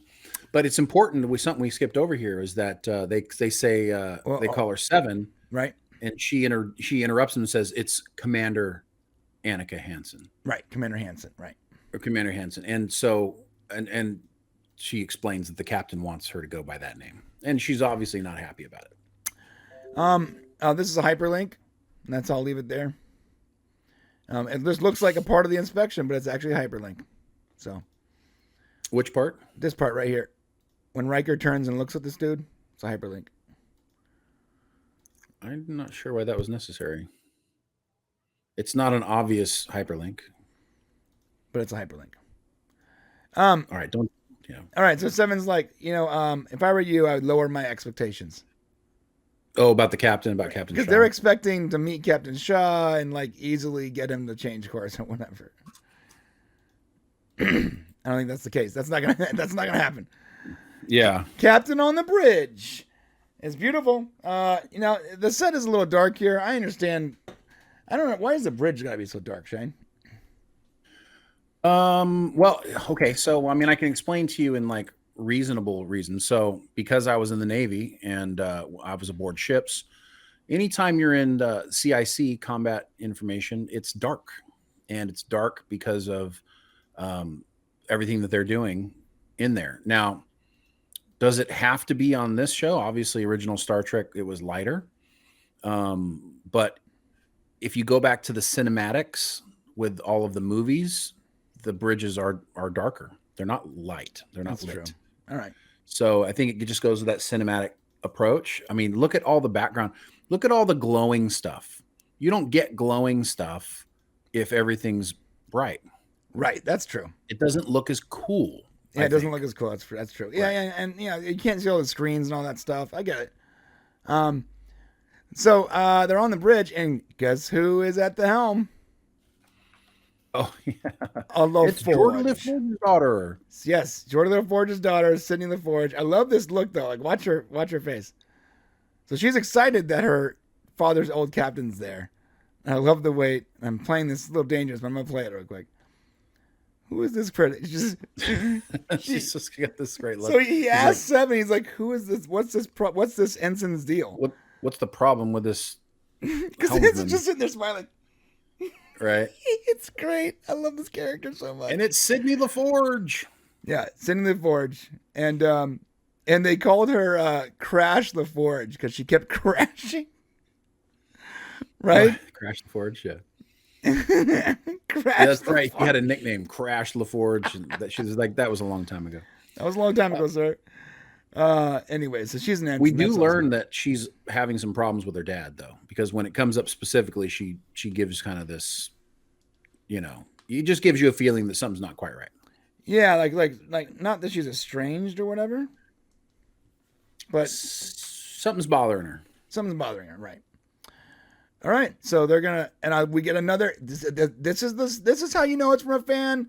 They're like, okay, they're doing the whole sequence of the ship leaving the space dock. Yeah, like which is necessary. Literally from Star Trek: The Motion Picture. Like, I mean, yeah, well, yeah, yes, a couple of shows, yeah, a couple of movies. Yeah, but right. that was in that movie is when we saw that big long sequence. It is, yeah.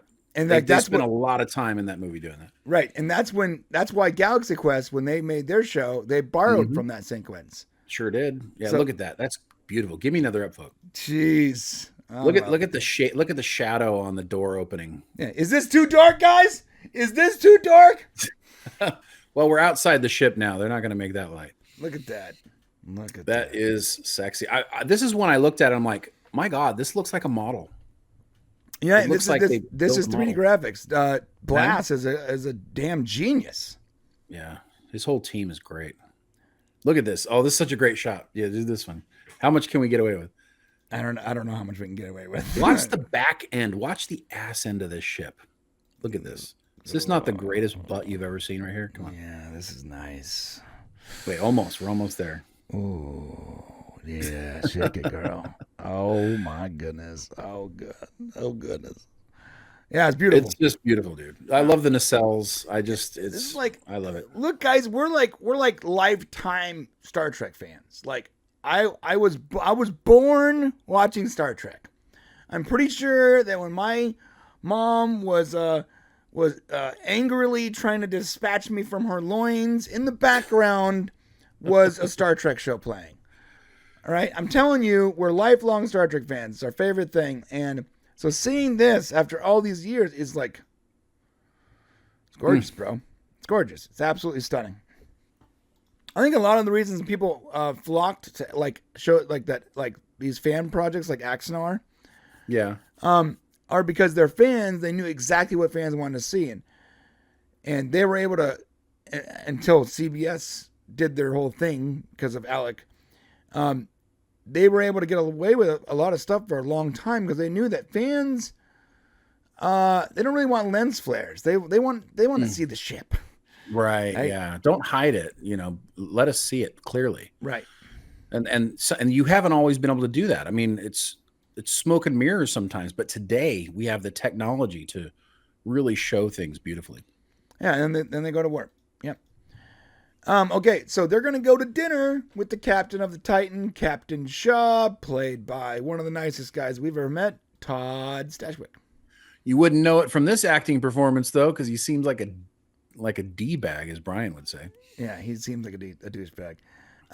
Although, can I get whatever he's eating because it looks delicious? You can tell you haven't had lunch, dude. Except this does not look delicious. Whatever that is does not look delicious. Yeah, it looks like... Yeah, but what is the sauce? It's green steak. I want those Starfleet plates. I want Yeah, that. that's cool. They're cool. That dinnerware set he's using is so The Starfleet China. rad. Yeah. And Get a Henson, first look at Captain there's Shaw. really no need for intros. The insults begin as soon as they come through the door. Yeah, he knows who they are. He's aware of them. The best way to explain this thing here is that I love this. I apologize, Captain. Are we late? Because he's already eating. yeah. Picard's like, I apologize. Are we? And he says it in such a way, he's like genuinely like, oh God, are we late? You know, because he's so old, he probably doesn't know what time it is.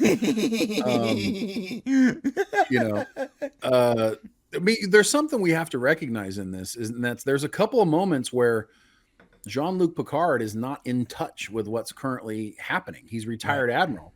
And like, he doesn't realize that, hey, he says back on the bridge a minute ago, he said, don't we have to let engineering know that we're going to be at warp 9.9? And 7.9's like, oh, that's all automatic now. And then Riker's like, ribs him, you know, he's like, I can't remember what he said, but it was funny. You're in the seat, yeah. You know, and now it kind of happens again here too, because he says en route to Starbase 4, but Starbase 4 had been shut down, I guess, a year before. Right. Yeah. So he makes it real clear. It's like, yeah, no, hardly. Your reputation preceded you. So he's basically saying that their reputations are so big, their egos are so big that he can start eating before they even got in the room. Right. That's a great line too. It's great. This whole exchange it frustrates you as a Star Trek fan. And I think the first time that we saw it, I was like, oh man, this guy's a jerk, right. You know? So I love this. He said he had to purge the system of all of the jazz. Yeah, right. And he's like, wait, you don't like jazz? He goes, no, it's just like, you know, it's an example of your loosey-goosey Kentucky Mash kind of style. Like, he doesn't like them. He doesn't, right. And so in my as a fan of the show, I'm not liking him right now. Right. You know, but the acting was superb, and you can't downvote it because it was just geniusly done. Right. Yeah, I'm not going to downvote it. The insultings, you know. Yeah. So he's a different kind of guy. He likes structure and he likes procedure because, I'm not going to say why, but you'll learn why in later episodes as to why his background is so important as to why he is the way he is. And by the way, you're going to start loving this character as early as the next episode. Oh yeah, really quickly. Yeah, right now you're not supposed to like him. When you get to know him, you're going to understand, like, the depth of this character is so intense. He's really is just a fantastic. It seems like every character in the show that aren't legacy characters, for some reason, I loved. I ended up liking every one of them. When other shows that use a lot of member berries, I don't care for. Like, I still don't know the names of anyone on the bridge of Discovery. Not a single person. Well, and I would argue that no one else could have played this role but Todd Stashwick. I don't think anybody else that I can think of in Hollywood would have pulled it off the way he does. Frasier could have played this role. In a signature way he does. Right. Yeah, it's definitely his. It was almost like this, like the role was written specifically for him. Right. And it kind of was. Funny backstory on that for you guys really quick is the way, and you'll find this in the interview I think that we have with him that's going to play this weekend, or hopefully next week after next week, is that they were writing this character and they're like, we need a Stashwick type, we need a Todd Stashwick type, character, or Deacon from 12 Monkeys, actually a Deacon type. And so they kept saying it over and over again so many times that they finally said, why don't we just call Todd Stashwick for the role? Right. And that's how the two ended up happening. That's awesome. And I'm so glad it happened. I'm so glad. Like Todd Stashwick really is just a hell of an actor, man. Yeah. And I don't think because his style is so specific, I'm not sure if he gets enough accolades for what he's able to pull off all the time. Like, you almost always, you love to hate him and you love him. He always ends up being the scoundrel, the Han Solo type almost. Well said. All right, yeah. So they're basically just, and he wants to go to the Righton system. Why? So half warp, double the speed. It's even in split now. Okay. Show the efficiency. He's trying to con him. Show the efficiency of the Titan before the final engineering inspection. Yeah, he does the whole thing where he's like, "Oh yeah." I love this. No. Real quick, watch this. Listen to this, guys. And then it's a great story for Frontier Day. It's the current Right. former captain. Like, oh yeah. Through the paces, run a little cold. Run through the paces. And then He's like, yeah. final engineering inspection at Deep Space 4. This is you get this moment now. DS4 is Been shut down for a year. Yeah. So, anyways, he was starting to like. So he was sort of playing with him. He's like, oh yeah, okay, yeah, all right. And he's like, okay. He But you immediately can tell knows he he's being never had- conned. well, I don't think so. I think the whole time he was just messing with him. Oh, that's true. That's possible. I don't think he was at any He's point. like, put him to the punches. Yeah. Yeah, he was like, yeah. No, I think that's the intention of what was about to happen. And 7 and 9 tries to back up Picard by saying, I think the Admiral meant DS11, right? Admiral? Right, and then we get the immediate you can see Shaw has a problem with 7. He just says, no. He's like your loyalty. Like she tries to fight for him here, like what he wants to do, and he's like, your loyalty lies here with me, not your old friends, right? And it's like, oh damn, this guy's got a problem with 7 and 9. Watch this. no. I love how it's so perfect the way he acted out. He scratches his nose. No, he really played that out really well. Yeah. And then he explains how his style in the ship, and he's like, respectfully, Captain, I'm an admiral. And he goes, yeah, you're a retired admiral, bud. And yeah, he puts him right in his place. Yeah, and then he does the same thing to Riker because Riker's like, hey, wait a second, right? And then he's like, oh, I ain't got something for you too, ex-captain of the Titan. I'm the captain of the Titan. This isn't your ship anymore. Yeah. Right. Now the thing is, this actually makes sense. Like this con. That they were planning, it really couldn't have gone well. It had to have gone this way because in a military structure, I don't think you can just easily con your way through something like that. Not really. I mean, they might be able to because of who they are, but typically no. Right. He does say, people bigger than us have told me what I need to do. So yeah, and he says request denied, and he puts 7 in her place basically. Or Hansen in our place. And then they're like, that didn't go well, and they're sent to their quarters, basically. Well, he says, hope you enjoy your quarters with the last minute announcement. And you can tell that something not good is probably coming. Right. Yeah, enjoy your quarters, man. And also we recognize their 7's noticed something. So like, oh, wait a second, something's not right. She's no dummy. Right. And she really... the face that she makes here is really great for this moment. Yeah, something's off.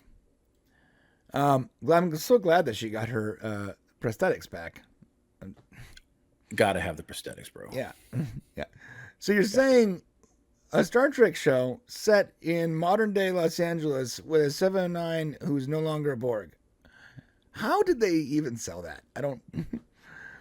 All right. Let's not revisit it. We're back to Raffi. Raffi is looking at pictures of her grandkid.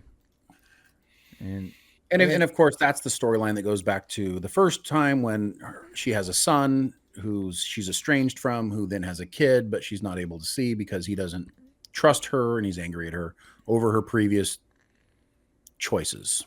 Right. And then she gets a call from on the computer from her boss.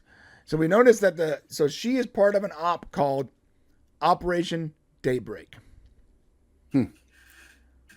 And she has a handler, a Starfleet intelligence handler. So she's back in Starfleet intelligence. And we hear the voice of a female computer. Yeah. Hello. Yeah. And let me hear, I'll let you guys hear the voice. I am here. Such a misdirect.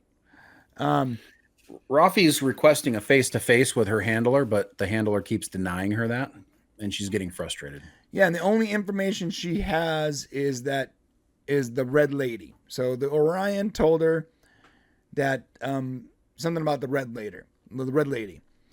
And she's trying to get a face-to-face with her handler, and her handler is denying her. Yeah. So she's asking who the Red Lady is. The handler doesn't know. All right. Right. So the handler's not giving her help, but also the handler's basically saying, just figure it out. You're Starfleet. Figure it out. Right. Now there's one moment where she's like, can I speak freely? And he goes, yeah, speak free. Or she goes, whatever. The computer goes, speak freely. And she's complaining. I've been under for months. I'm trying to figure this out. I got no information. The closest I've gotten so far is this red lady thing. With the thought that someone's going to use a weapon, blah, blah, blah. And she's complaining. Now, the handler says, you are a warrior. So figure it out. Pretty much. And that's important, right? You got to stop saying stuff like that. I'm just expressing what is in the show. Well, you're saying it's important, so you're pointing out things. So we should probably not point out. The camera zooms in. I get it, but you're enhancing that with extra intensity that you should not. Okay. So all right, let's just be careful as we go through. We got 10 of these weeks to do it, and we need to be. We listen, and the reason why is not that we want to hide anything from you guys. We just want you to enjoy the reveal like we did. So the handler says, find the red lady. And that's it. And she starts searching for the red lady. She's got this look on her face like, thanks for the help. Right. Great. Appreciate you. This was really, I didn't waste my time at all. Right. All right. We go back to the Titan and Captain Admiral Picard and Captain Riker are literally in bunk beds. This is so great. This is just a great moment. It's like they stuck him in a room. They're in the lower decks. They're in the lower decks chambers or whatever. Right. Yeah, that's hilarious. These legends reminds me of my cadet days. Yeah, this is a great shot. The whole like back and forth between these characters is so fun. Just it's a pure joy to see them together in this way. And they start stressing out. What this moment for me? Yeah. Okay. What if we're way too late, Will? And then they get a call from 7-9 who has the con because it's late, and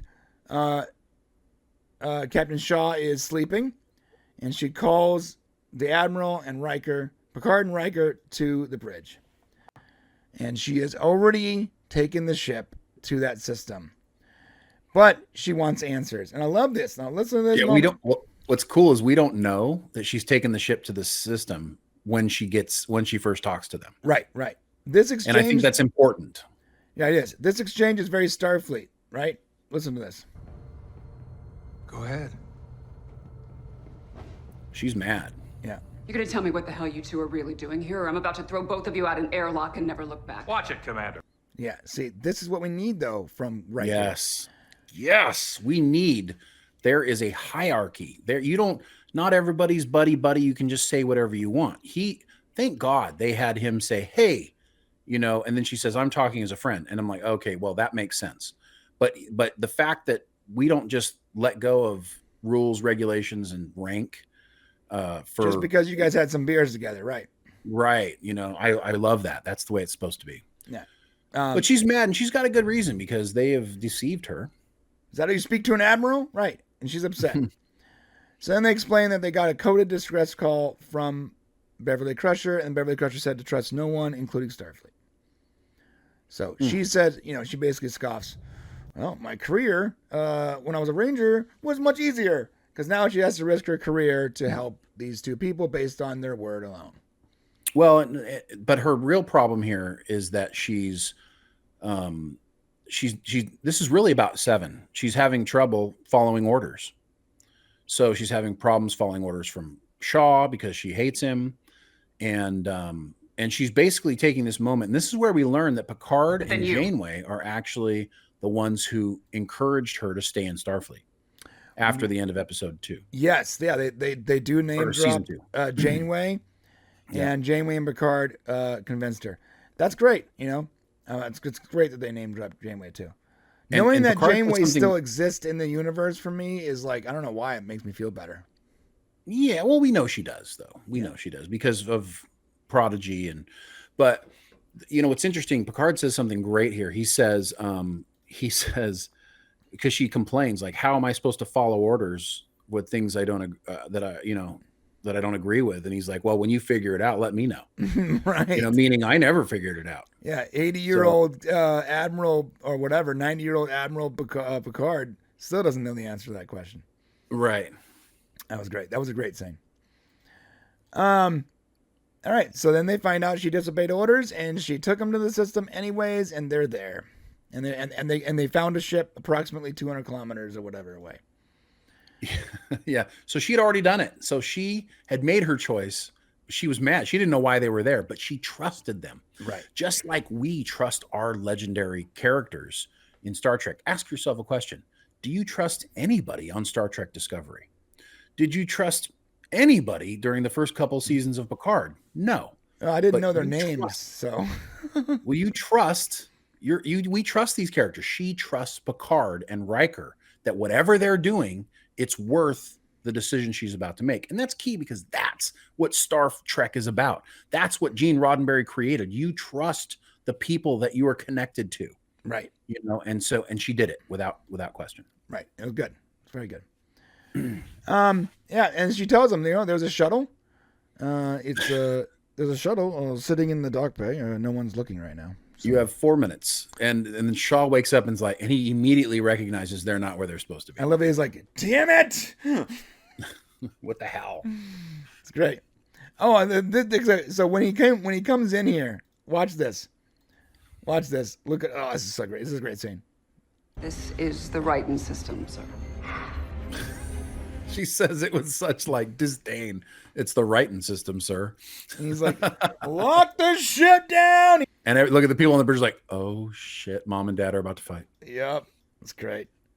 A shuttle left Shuttle Bay 3 or whatever, and he said, "You just loyaltied your way to the end of a career." Yeah, which is the right response, though. This is the right response. Absolutely. All right. Yes. Upvote all this that happened right here. Just upvote. I'm upvoting it too. Yeah. Just the whole idea that just love that they just embrace what Star Trek is about in these decisions. All right, so this moment is when Raffi is trying to find the Red Lady, and she's gone over it 500 times, and then she looks at the future events, and she sees Frontier Day, and she's like, "Oh my god!" Yeah, and she doesn't just figure it out. Like in other seasons, it would have been like, boom, she just got the answer. But what she reasoned out was that maybe it was an event. Mm-hmm. Maybe it was, and so she got it down to something. Like she reasoned through it and showed us that reasoning instead of just giving it away. Yeah, she showed her math. Yeah, it wasn't just a plot device, right? And of course, it's the Rachel Garrett statue dedication ceremony. Right. And Rachel Garrett, of course, you guys, I'm sure big Star Trek fans would know that she was the captain of the USS Enterprise C, which famously we only know about really from the episode Yesterday's Enterprise, where the ship goes forward in time, but then has to go back. And she's, of course, the captain. It's important that she returns in time. It was a TNG episode, wonderful, where we got to see Tasha Yar again, which would eventually get us to the Romulan Sela, which would carry through so many of TNG's later episodes. Right. Yar. Sorry, I can't help it. Yeah, so that's what the Red Lady is. It's a red statue of the captain of the Enterprise C. Okay. And she's like, no. So she hurries over there to try to warn him because she realizes, oh my gosh, this is about to happen. Right. And she's like messaging them and they're not picking up. She can't get through to anyone. And then you see this. You see it just implodes. And I know we saw this in the trailer. Yeah, but we didn't see this part. But right. So so I've been a little bit, desensitized to it as many times as I've seen it, but it's really an impressive shot for Star Trek. This is bigger than a TV show, guys. Yeah, I'm upvoting that. They're not usually this big. And what's about to happen is unbelievable. Right. For Star Trek. So what appears to have happened is it fell into the void and then gets sucked out like the portal gun from Portal and dropped on the city. Yeah. What kind of a weapon grabs something and then drops it on you? Destroys you and then drops the debris on your head. It's impressive. And it's we find out that it's a Starfleet weapon that's been stolen. Right. Now, a lot of people are gonna make the connection to like the game Portal, where they used a similar. There's a gun you can use. It's called a portal gun, and you create a blue portal and one yellow portal, or gold portal, and whatever you put through the blue portal ends up outside the red. But yeah, it's a really cool game.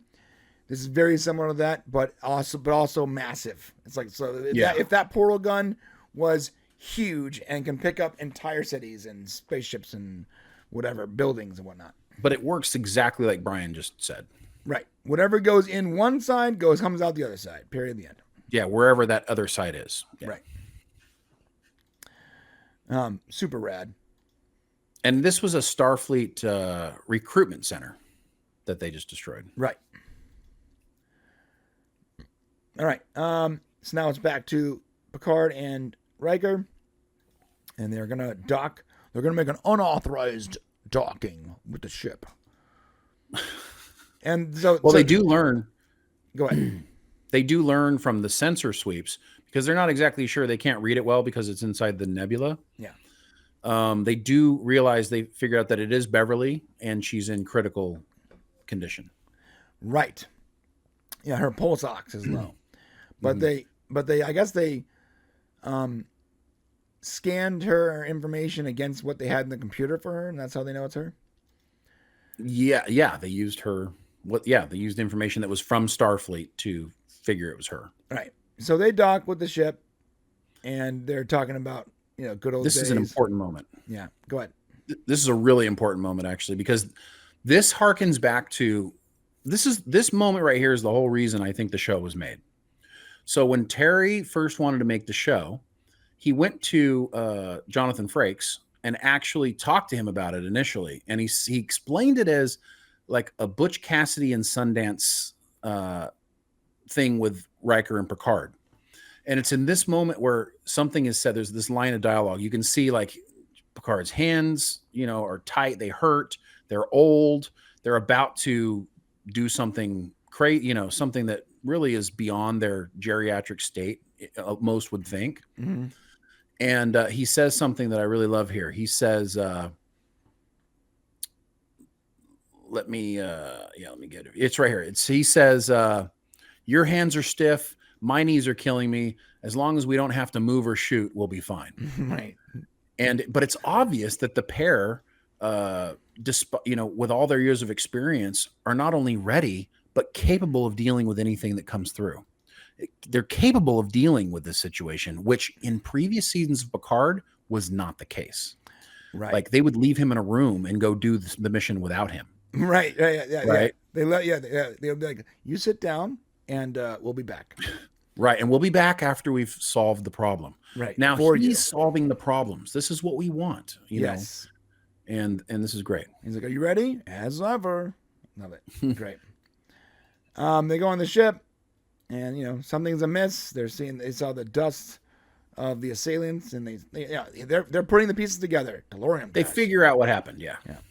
It shows their knowledge of how things, and it's a reminder of how the years of experience they have.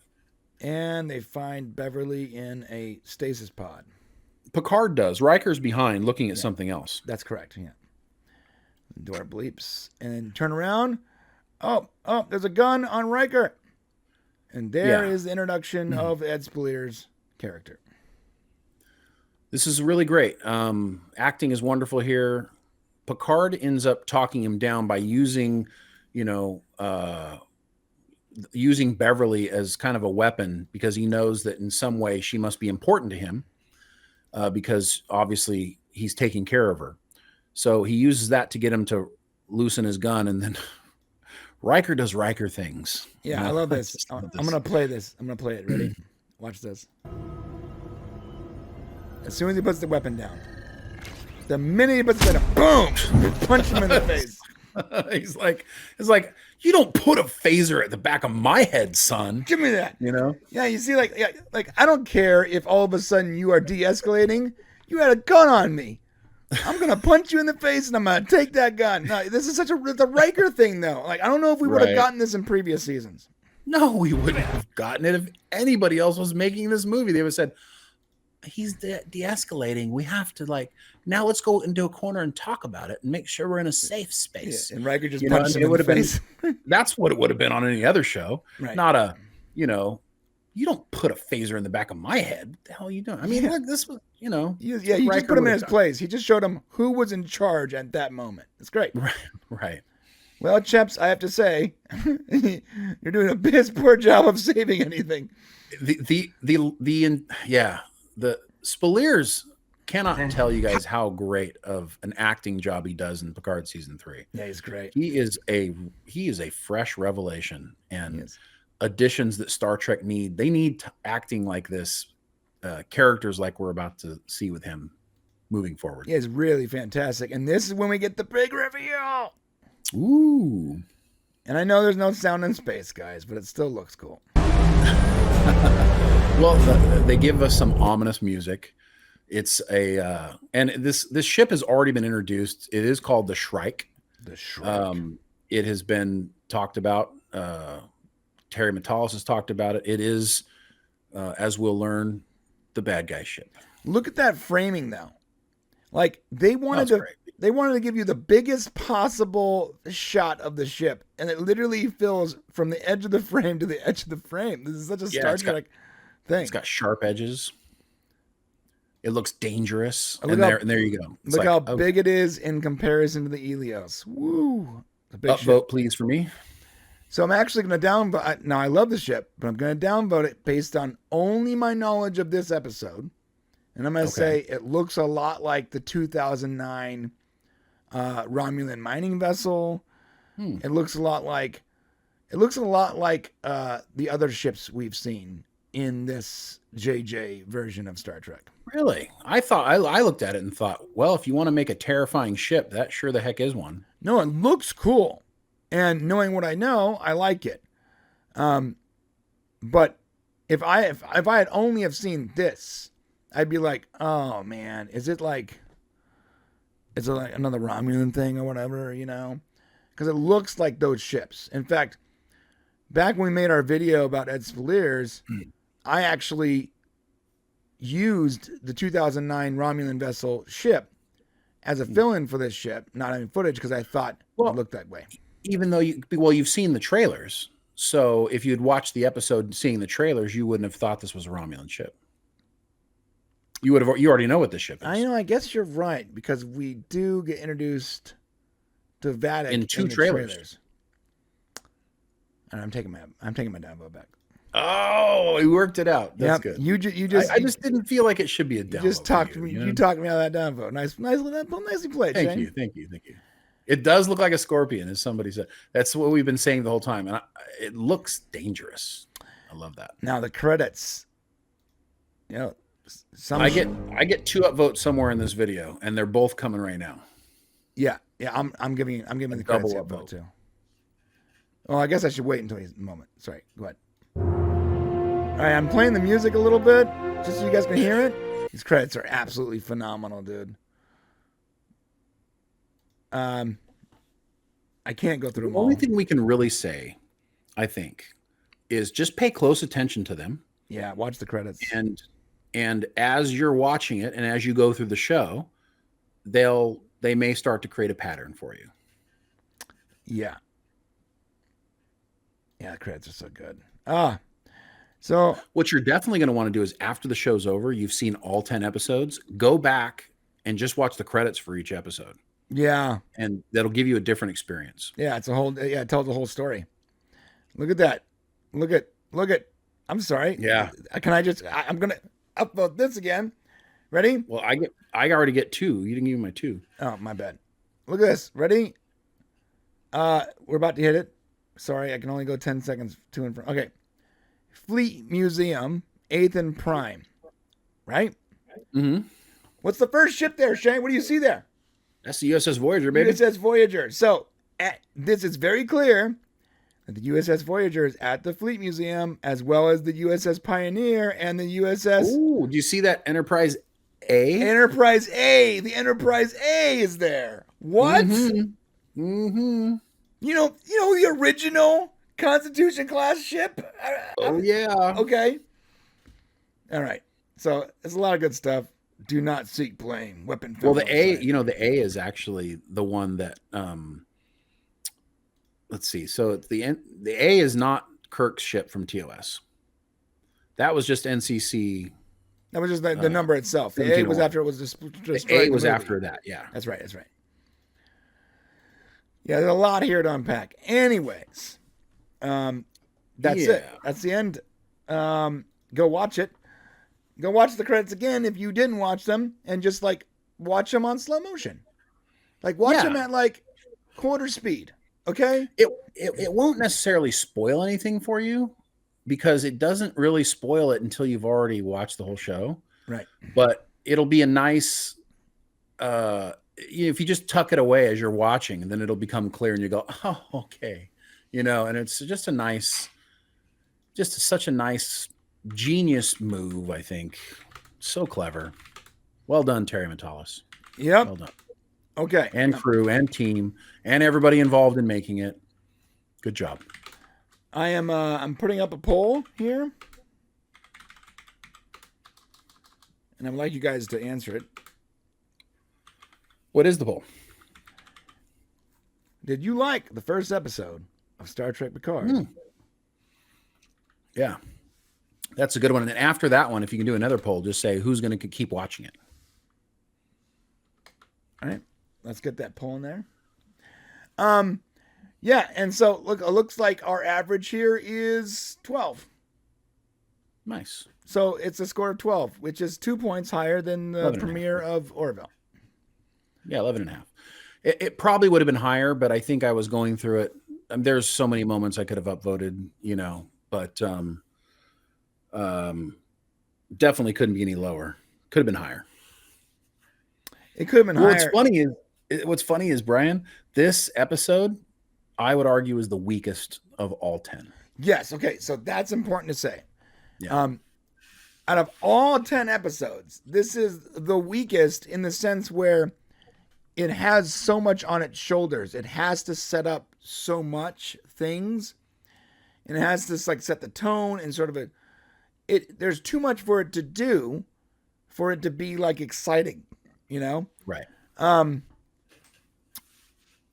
But when you get to episode 2, which is why in the premiere they showed 2 episodes. Yeah, when we went to go, yes, at the premiere they showed 2 because 1 and 2 are companion. Honestly, I mean, 1 is fine. You can watch it, and still be set up and excited about 2. But when you watch them both, there's a somewhat of a satisfying conclusion at the end of the second one, I would say.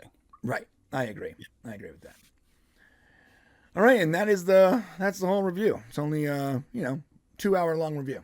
Jesus. I just felt like it had to be. If we're gonna spend an hour reviewing crappy Discovery, we can spend 2 hours reviewing good Picard season 3, right? That's true.